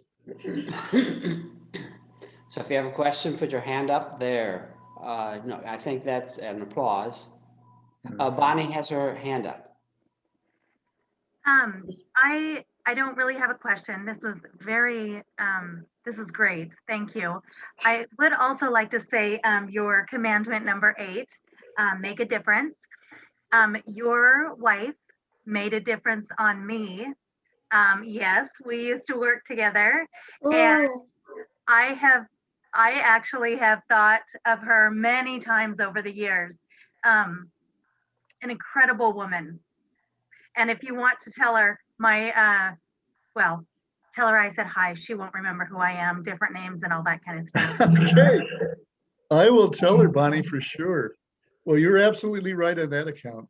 She is an exceptional person.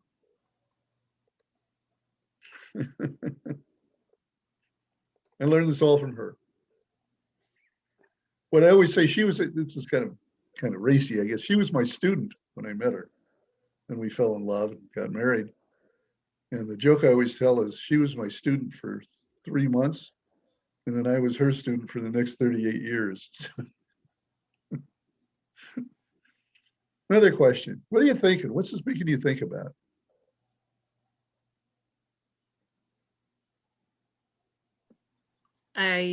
What it makes me think about is how I wish that this wasn't a Zoom class and we could build community in person, because I am missing that piece. Yeah. Yeah, technology can do a lot. I mean, this is literally fantastic if you can think about this. Imagine trying to even imagine this 50 years ago. But there is, I hate to dwell on this point, but it becomes more and more prominent as I think about it. What we discovered 40, 50,000 years ago is still inside of us. And the need for human contact, for human touch, just touch, is phenomenal. There is an element that will never come through in this kind of environment. So there's a trade-off. For what we get in efficiency, we lose in intimacy. But you need that intimacy. We as humans need each other. We don't like that sometimes, but the fact of the matter is we need each other.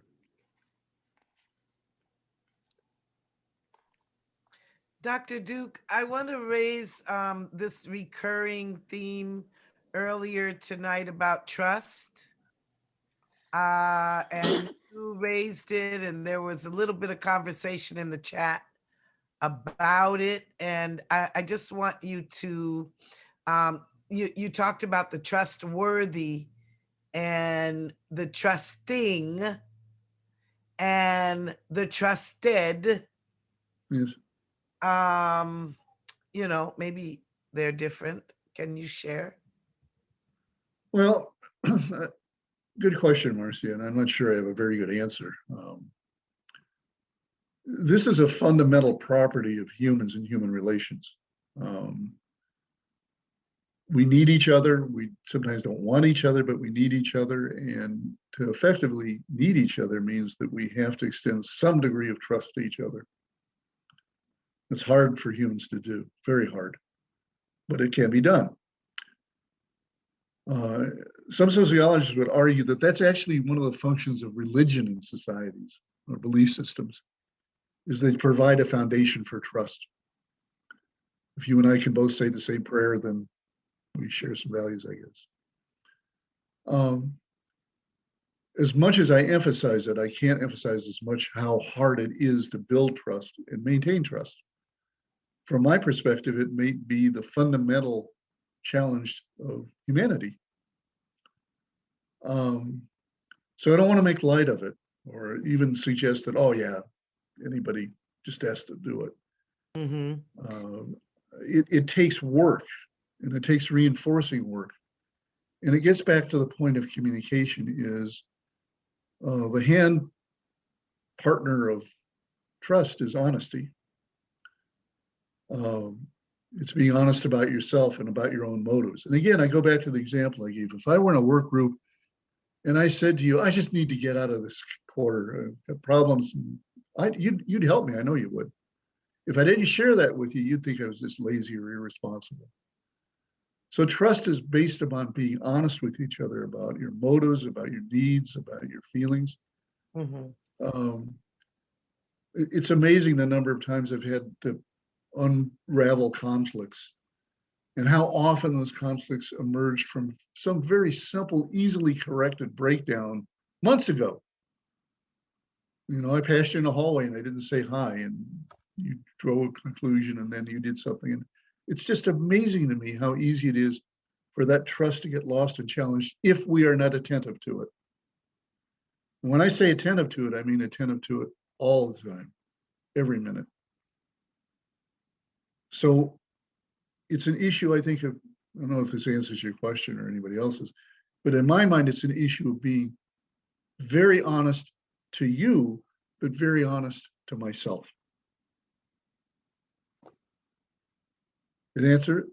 Get close? I'll take one step.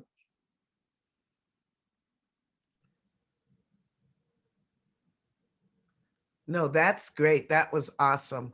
I think of trust in human development in the social self, George Herbert Mead or Yes, Erickson.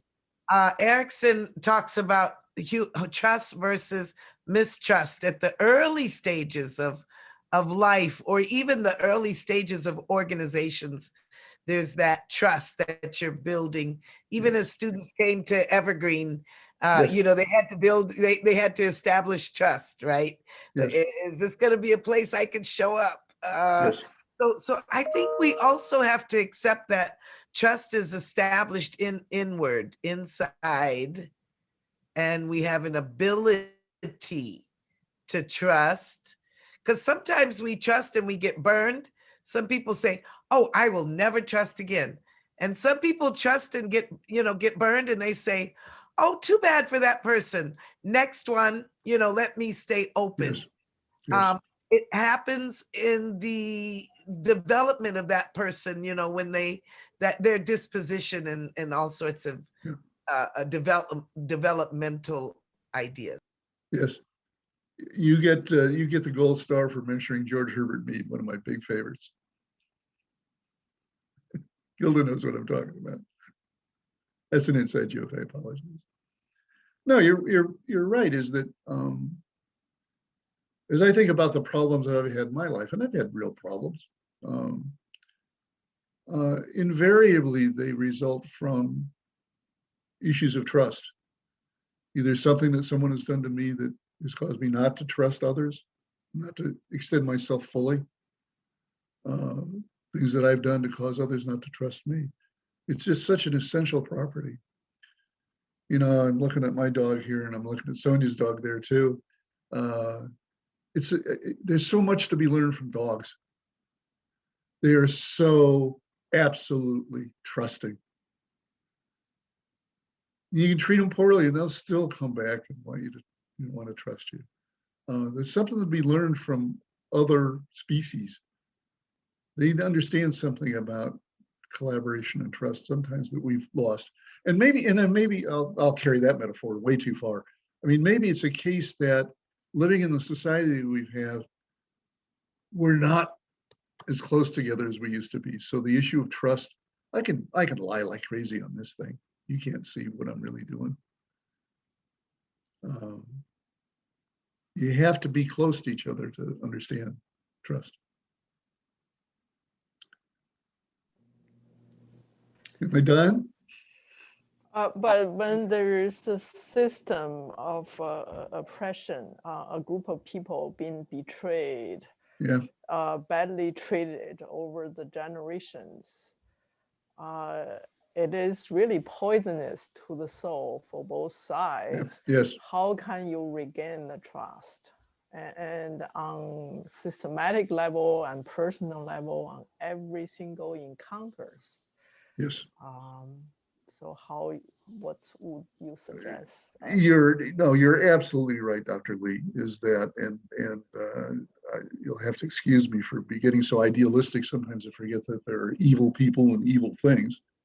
And I guess I've been thinking a lot about this lately just because of the nature of American politics, is that you're absolutely right, is that those who oppress are masters of destroying trust.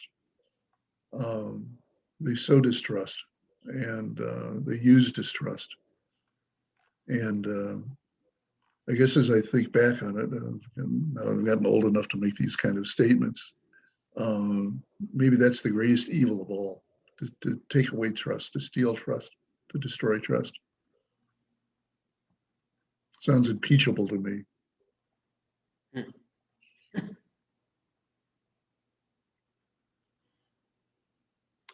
You guys are great. I love talking to Tacoma students. You guys are great. So Yeah, Duke is actually, giving back to us. We can start giving back to him. Simple thanks is good enough. Thank you. I really appreciated that. Thank you, Shannon. You're welcome. I watched a summit earlier this morning that was kind of similar to this, and it was talking about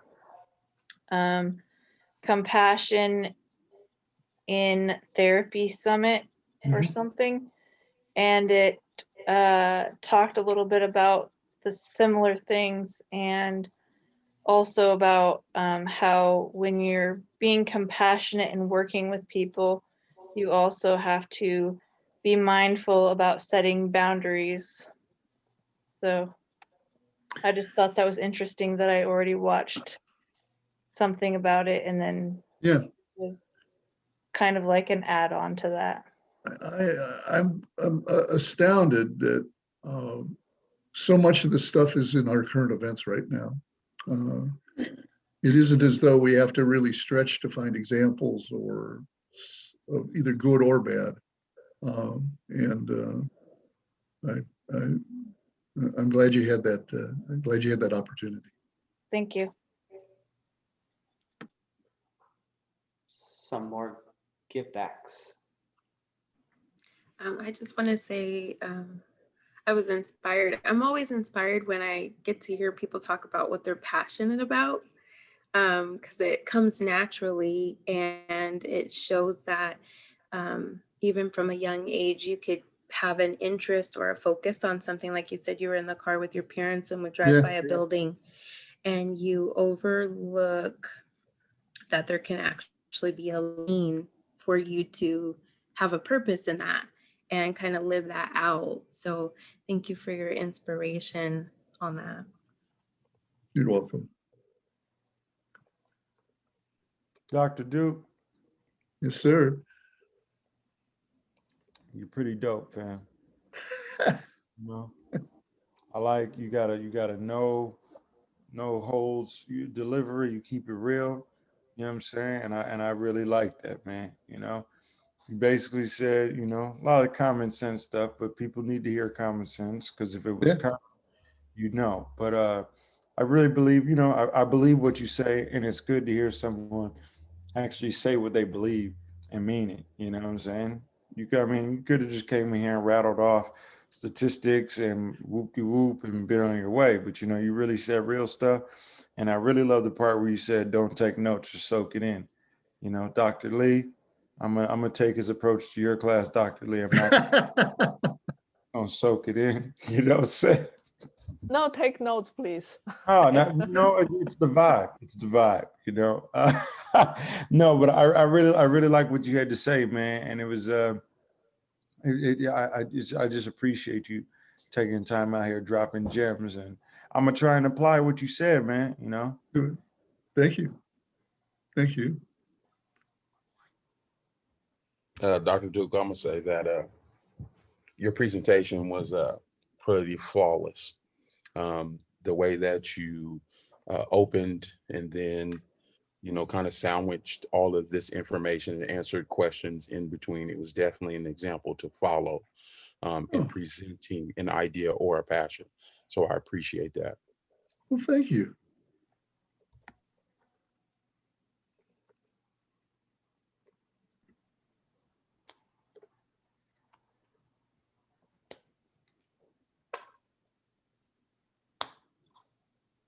Lena has something in the chat.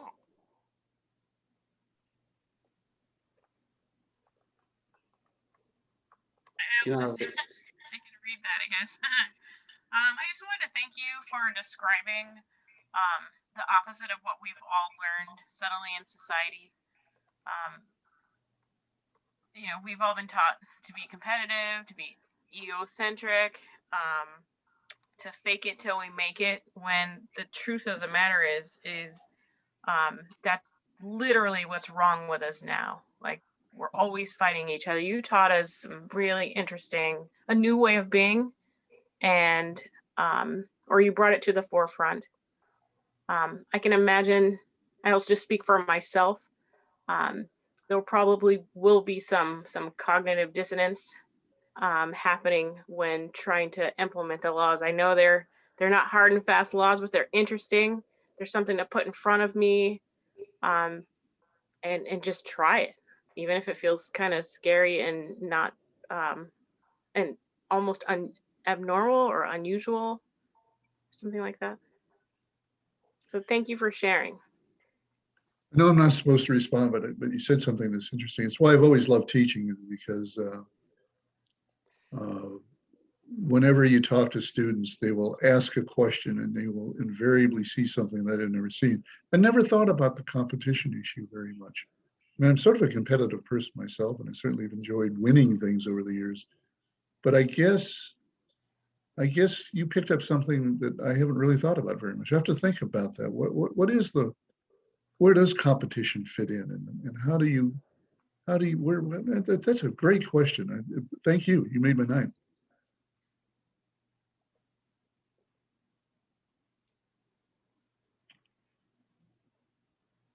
I need to say one other thing too, and that is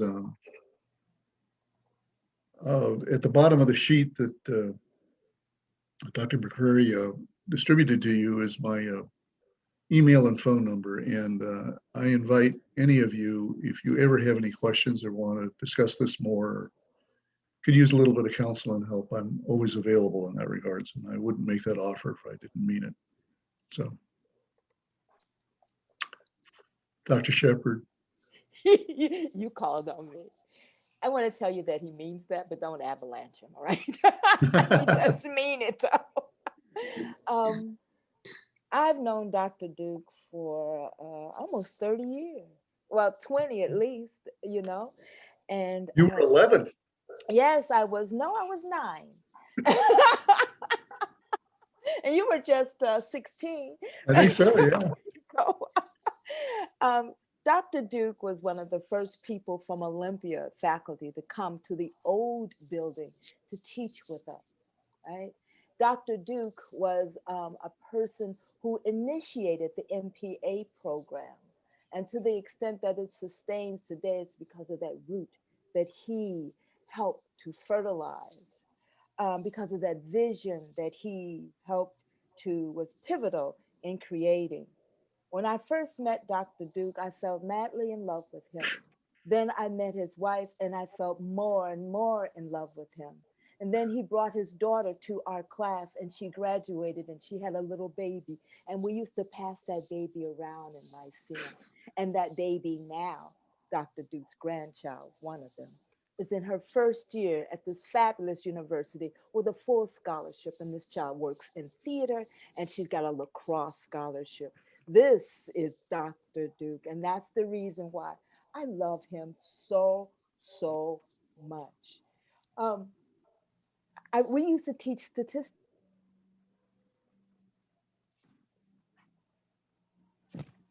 Dr. Shepard, you're muted. Oh, I'm sorry. We will teach statistics together.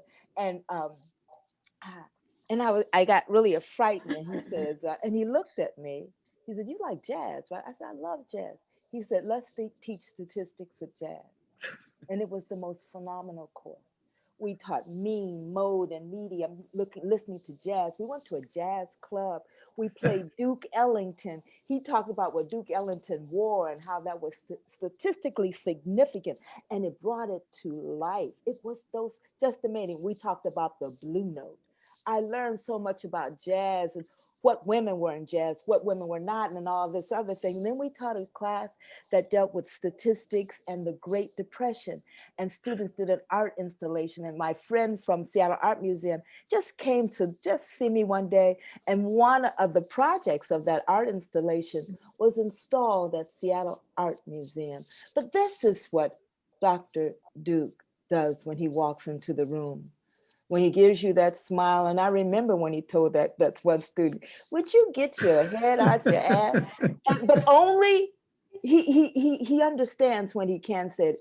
I could never say this to this young white guy, right? That young white guy, Dr. Duke, you don't know this. That young white guy said to me one day, he said, I need to get my head out my ass and look. I didn't want to chuckle because he was serious and pouring his heart out. But I was like this, Dr. Duke, get down with your bad self, right? So you never know the seeds you plant. And he understands organizations so well that he possibly knew that the action of that language, that script that young man was the only script that young man could hear. I don't know, And that's what I think, that he is just an amazing human being. And I've come to him. I remember I was going to do this consultant work. And I said, Dr. Duke, I don't know what to do. And the video has gone internationally because of you. So when he says, here's my number and my email, don't avalanche him. He means it. That's why I am madly in love with him and his lovely family. And Bonnie, you're right. Kathleen, she used to walk into and she's beautiful too. And she used to walk into the Lyceum. We go like this. There goes Kathleen. And she's self-effacing. It's not like me, but that's how she moves in the world. And so this couple is just an amazing couple. All of his children are. So I'm thank you for who you are, and he truly loves us, you guys. He truly, and I call him, and will always call him, my brother, always. Absolutely. Right? And he calls me the best sister he ever had. He doesn't have any sisters. and now he's writing mysteries. I mean, He has 5, I think, mystery novels. Four mystery novels. One in the works. Okay, all right, yeah. Go ahead. The thing I wanted to mention, Gilda, is that statistics class we taught. If you may recall, one of the presentations I did was statistically documenting the migration. That's right. You're reading that book. That's right, you did. And that was about the Great Depression. That's right. It was amazing.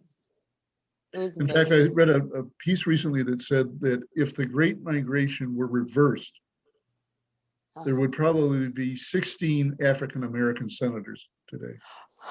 Imagine Just that. because of the control they would have in the States. Right. Think about Reconstruction and all that. Yeah. Yes.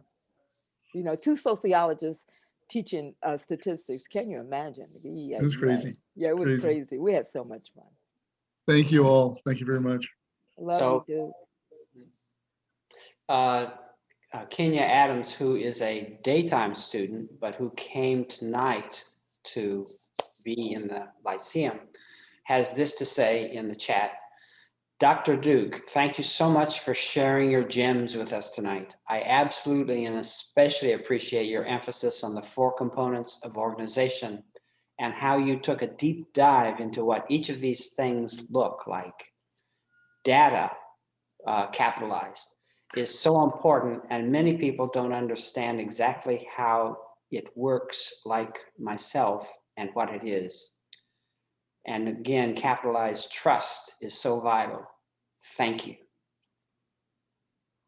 You're welcome. Are there any other give backs? I know one more faculty member is going to, but before that, Any other students?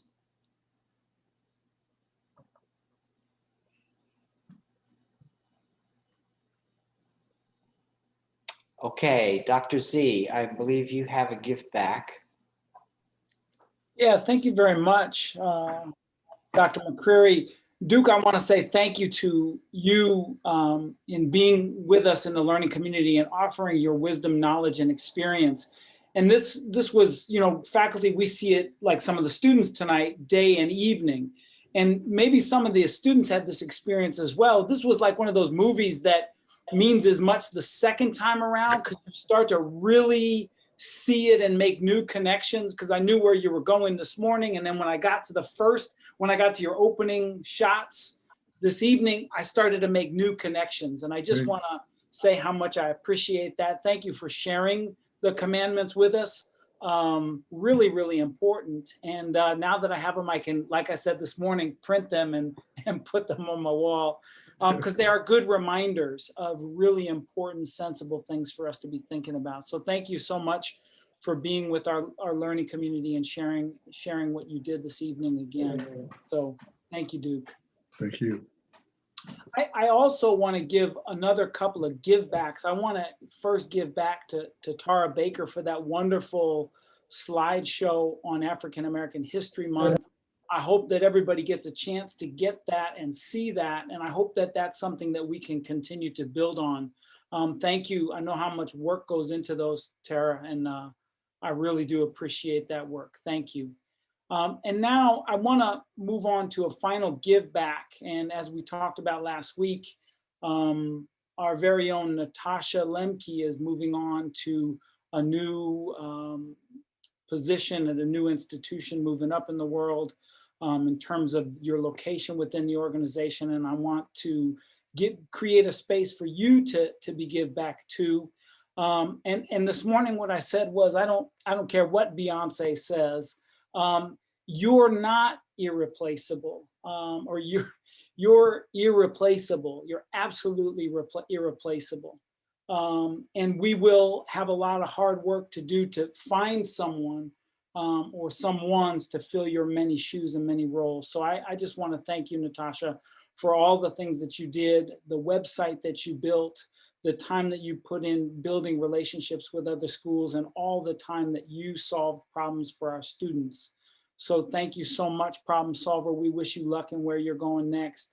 Really appreciate having the chance to work with you, and I wish you well. And I know that you're, as now a former student and now former staff member, you are always still an alum and part of the Sankofa family. So thank you for all that you've done. And I just now want to hold space for folks that would like to give back to Natasha.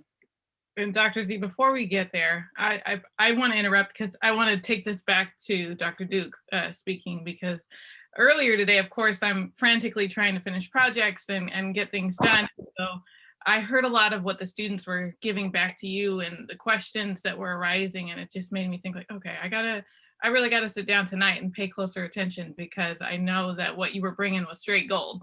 So I just wanted to say thank you for coming today. I feel like I just got a free training before I start my new position, and it's just been really great information. Like Dr. Z said, you know, I plan to post these in my new office when I get over there, and it's intrigued me to think about what kind of leader I want to be, as I will be in a position where I'll now be managing people in their work. And so I'm just really excited to take what I've learned today and implement that in a new way. So thank you for everything. I really appreciate it. Thank you, Natasha. Who would like to offer the first give back to Natasha? Natasha, I want to go go ahead. first. Jamie, then Natasha. Because- Jamie, then yeah, Jamie. Natasha, you've helped me a lot. I appreciate every single thing you've done for me, from emailing back and forth frantically to getting on the Zoom meeting to get it figured out. You are always solution focused, and they are really blessed to have you, because you're an awesome person and a hard worker. And I just want to thank you. I wouldn't even be here if it wasn't for you, and you know it. So thank you so much. Thank you, Jamie. We're going to go to you now, Shannon, and anybody else who wants to go, let us know.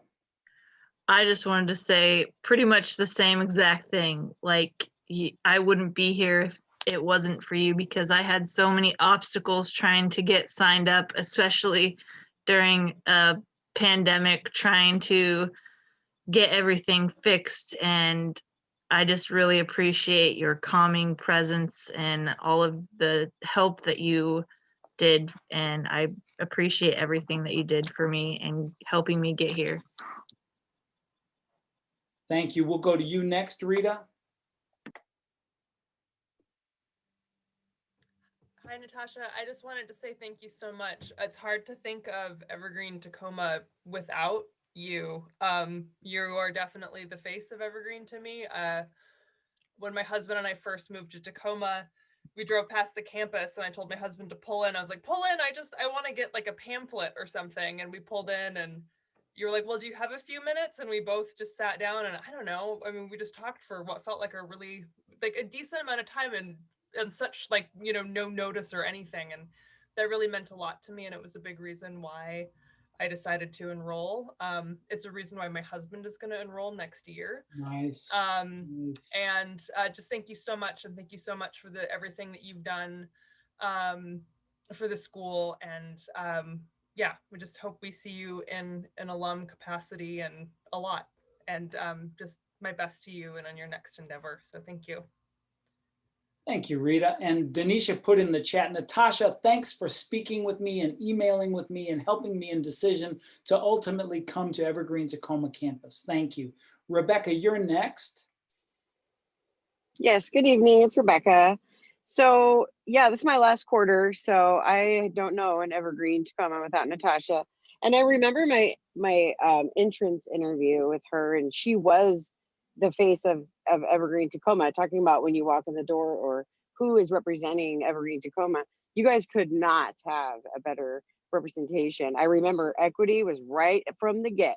She was like, if you're coming here, just know social justice is what we do. And you know, you need to know that right from the get. And with scholarships and emails and registration, I mean, this woman is amazing how much she can do in a day. So I'm terribly heartbroken for Evergreen Tacoma to lose you, because they are really losing one of the best. So, but I wish you all the best and luck at PLU. Thank you very much. I'm now going to read from Sonia Spinarski, and then I'm going to call on Bonnie French to go. Sonia says, Natasha, I am one of those pain in the asses that require someone, I was set up here, wasn't I? That requires someone to reiterate something a million times to calm my nerves, particularly when I start new things. And registering and returning to academia has been seamless because of your diligence. And you always responded with such ease and compassion. I know that is not easy. I think in every organization, there are those select few people that work endlessly behind the scenes to keep the gears running smoothly. And there is no question that you are that person for Evergreen. Thank you for your warmth and presence in the community. Thank you, Sonia. And we'll go to you next, Bonnie. I'm really just going to say the same thing that everybody else has already said. I regret, however, so much not actually being able to meet you in person. Coming back to college was scary and exciting, and you just made me feel smart and awesome. So thank you, and good luck, and welcome to PLU, because that's right over here in my neck. So thank you. We'll go to Paris next. So Natasha, I say ditto to everything that everybody said, but I will add to it. When I'm hearing all of the experiences with you, and I'm reminded of you not even knowing me and you just giving your all to helping me get involved with school, words that come to my mind is pillar. You are a pillar of Evergreen Tacoma. You are a pillar and have invested in lives and helped enrich this community. I appreciate that, and it's definitely an example to follow. Thank you, Paris. Marta Leon says in the chat, if it hadn't been due to Natasha, I wouldn't have never been here. And are there others who'd like to jump in? Dion, would you like to read that?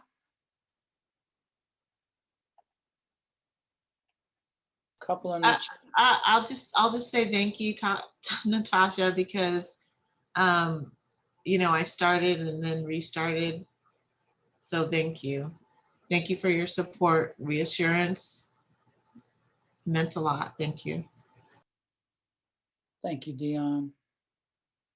There are a couple more in the chat. Lanisha says, thank you so much for your guidance and support throughout my whole education journey on this side of the prison gates. I would not have been able to accomplish what I have without your dedication and belief in me. I will continue this journey and keep you with me.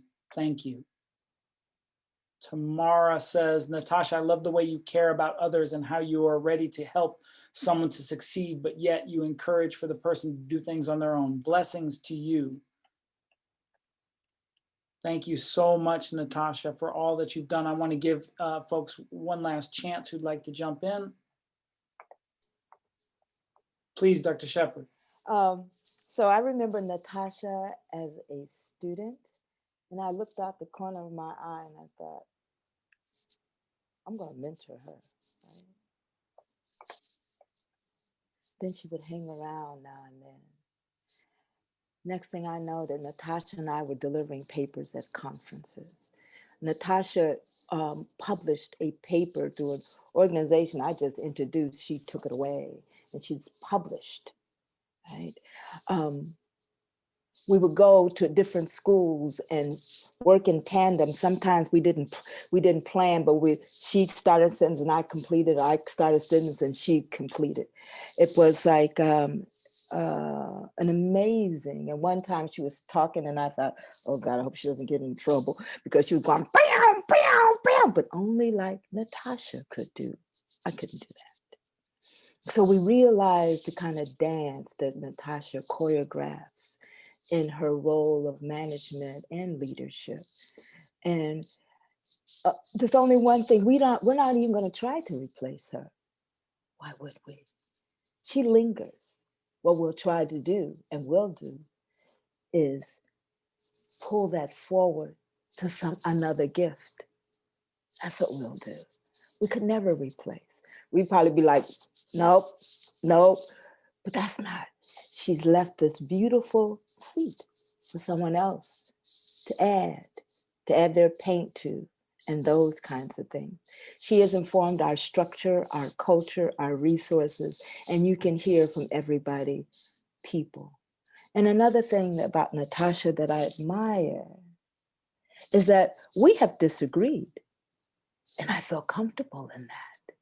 It's very important to be able, if you have a mentee, to be able to disagree and to look at each other and go like, what?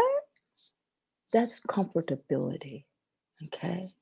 But it's also, when I would look at Natasha, because Natasha has this, and her beautiful daughter, that's what you're going to miss meeting, her beautiful daughter, watching her beautiful daughter grow and just be just the most polite, and I mean that old school polite. I don't mean like, hi Gilda, not just hi Dr. Shepherd, hi Miss Gilda. And I'm old school. So I'm not saying that a kid's gotta do all those things. I still love them if they don't, but there was something about this child that was just amazing. I thought, well, maybe that's because Natasha's her mother. No. And so, but also what I think about Natasha that has really showed me is her love of her family. I remember when Natasha got a house and she was in the MPA program, and I really do want you to go to graduate school. I'm going to be on you for that. You are going to graduate school. You're not only going to rock PLU, you need to rock another classroom, and then you need to rise to leadership. You are going to graduate school, period, end of story. So, and we went over to the MPA program and we broke it up and say, you got the house, you got the house. But also the way she loves and takes care of her family in a way that I wonder if I could, honestly. And that's important when you can see examples of love. And I think that, my sweet, wonderful Dr. Duke has his commandments. I think there's 9. I think number 10, if he didn't have it embedded, and I think it's embedded in everything he says, is the practice of love. The practice of love is extremely important, especially when it's has compassion wrapped around it.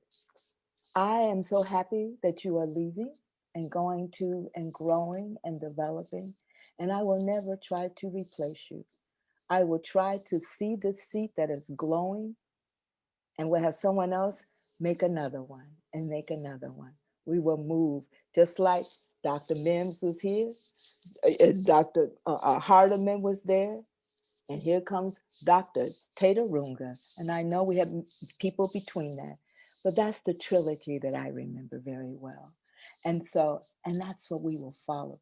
Thank you for your service. I truly appreciate it. Thank you, Dr. Shepard. You're very welcome. And it reminds me very much of what Octavia Butler reminds us in Parable of the Sower in terms of God is change. That's true.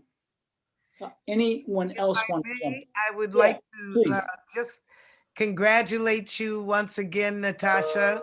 Wish you the very best in your endeavors. Congratulations for your courage to step up and step into new career paths. Well done. So because you are alumni, we hope you will always see Evergreen Tacoma as your home and return regularly. Thank you. And also to Dr. Duke.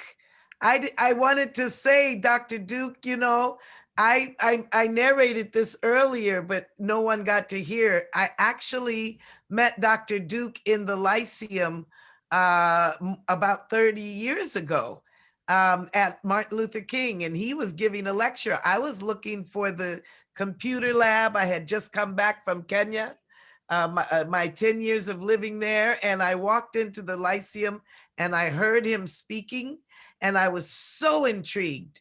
It was my re-entry to Evergreen, Tacoma, and so long ago. So it's such a pleasure to have you back.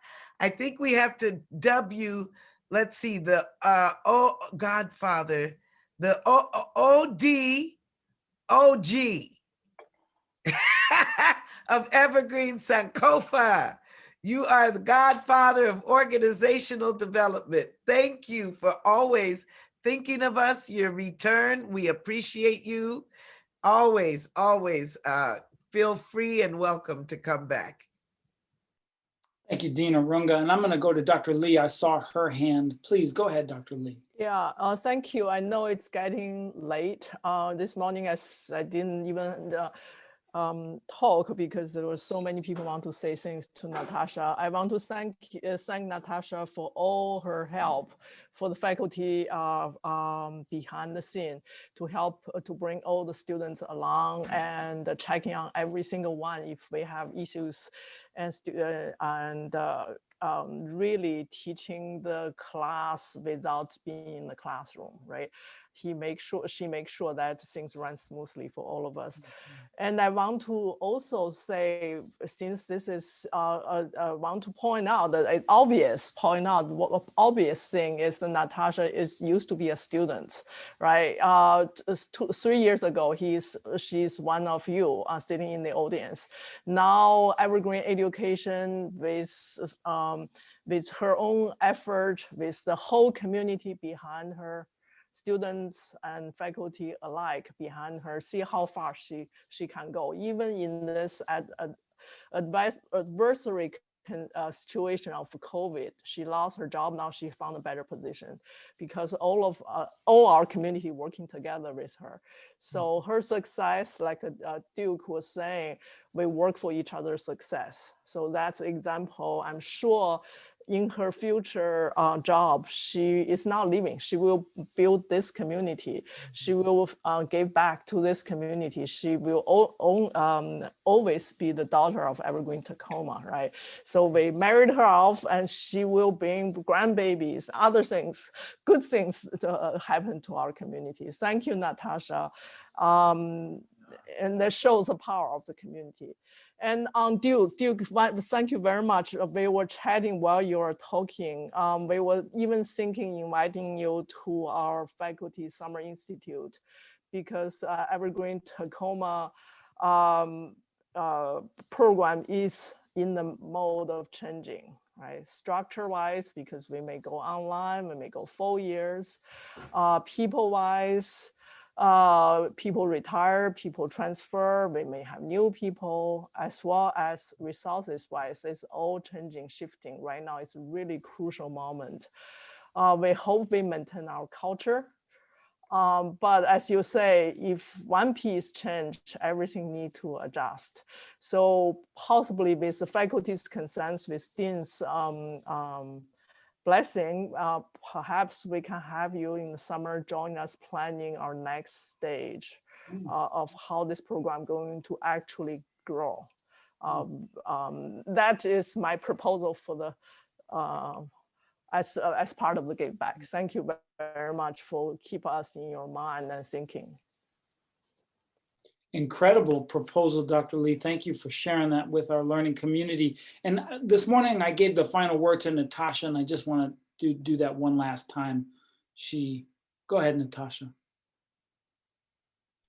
Well, I'm going to keep it brief because I know I was a night student, so I want to start with that. I know what it means to be a night student, ready to get to the very next thing. So if you want to hear some of my give back, watch this morning's recording.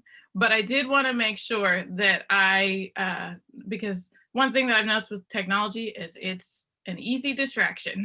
So between me trying to read chat, me trying to look at people's faces, I did a disservice to Dr. Lee, and I did not shout her out this morning. So I want to make sure that I do that now.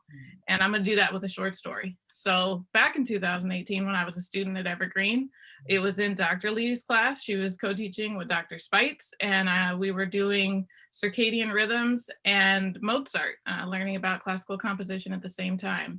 And it was like a presentation week or something of that sort. I think we were watching a video in Lyceum, and I got a call on my phone that my dad had had a major stroke in Vancouver, Washington, and that he was in the ICU. And so I, let people know really fast, and I dashed out of there and drove all the way 2 hours, probably in about 30 minutes to figure out what was going on. And I've carried what I learned in Dr. Lee and Dr. Spite's class and what I've learned from this program, just how to advocate for yourself, especially in the medical systems where a lot of times we don't get the care that we need as people of color. And in those times I heard, oh, this is Natasha, this is his daughter, I think she's in the medical field. I'm like, no, you guys, Gen Ed BA over here, okay? Like, I took one class from Dr. Lee, and I think that, it just made folks feel like, wow, she really knows what she's talking about. To the point where in an appointment yesterday, my dad's ready for this new surgery, and they're like, no, you gotta wait. And so I explained it to my dad, like, dude, you gotta wait, because if he does this, then we're gonna have this problem. And the doctor looks at me again, he goes, you in the medical field? I'm like, no, but kudos, Dr. Lee, because your class just really pushed it home. And though I loved learning about the social sciences and like those backgrounds, what I learned in your classes had a lasting impact.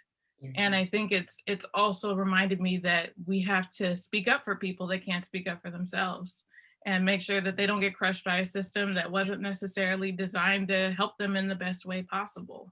And so I wanted to make sure that you got that shout out, because I loved on everybody. And then I was like, dang it, there was that one face I didn't catch on screen. So if you want to see the rest of the feedback from this morning, feel free to check into this, tune into this recording. But just wanted to show you that love, Dr. Lee. So thank you, everybody. Thank you, students. I will miss you. I will be back for an in-person graduation, because I swear it's going to happen. I think we will have made time by then. And I look forward to attending evening senior presentations, and just continuing to be there in whatever capacity I can. So thank you, everybody, for your kind words. I'm looking forward to reading this chat when we're done. Right. Thank you, Natasha. Thank you again, Tara Baker. And thank you, Duke, for being with us and sharing with us.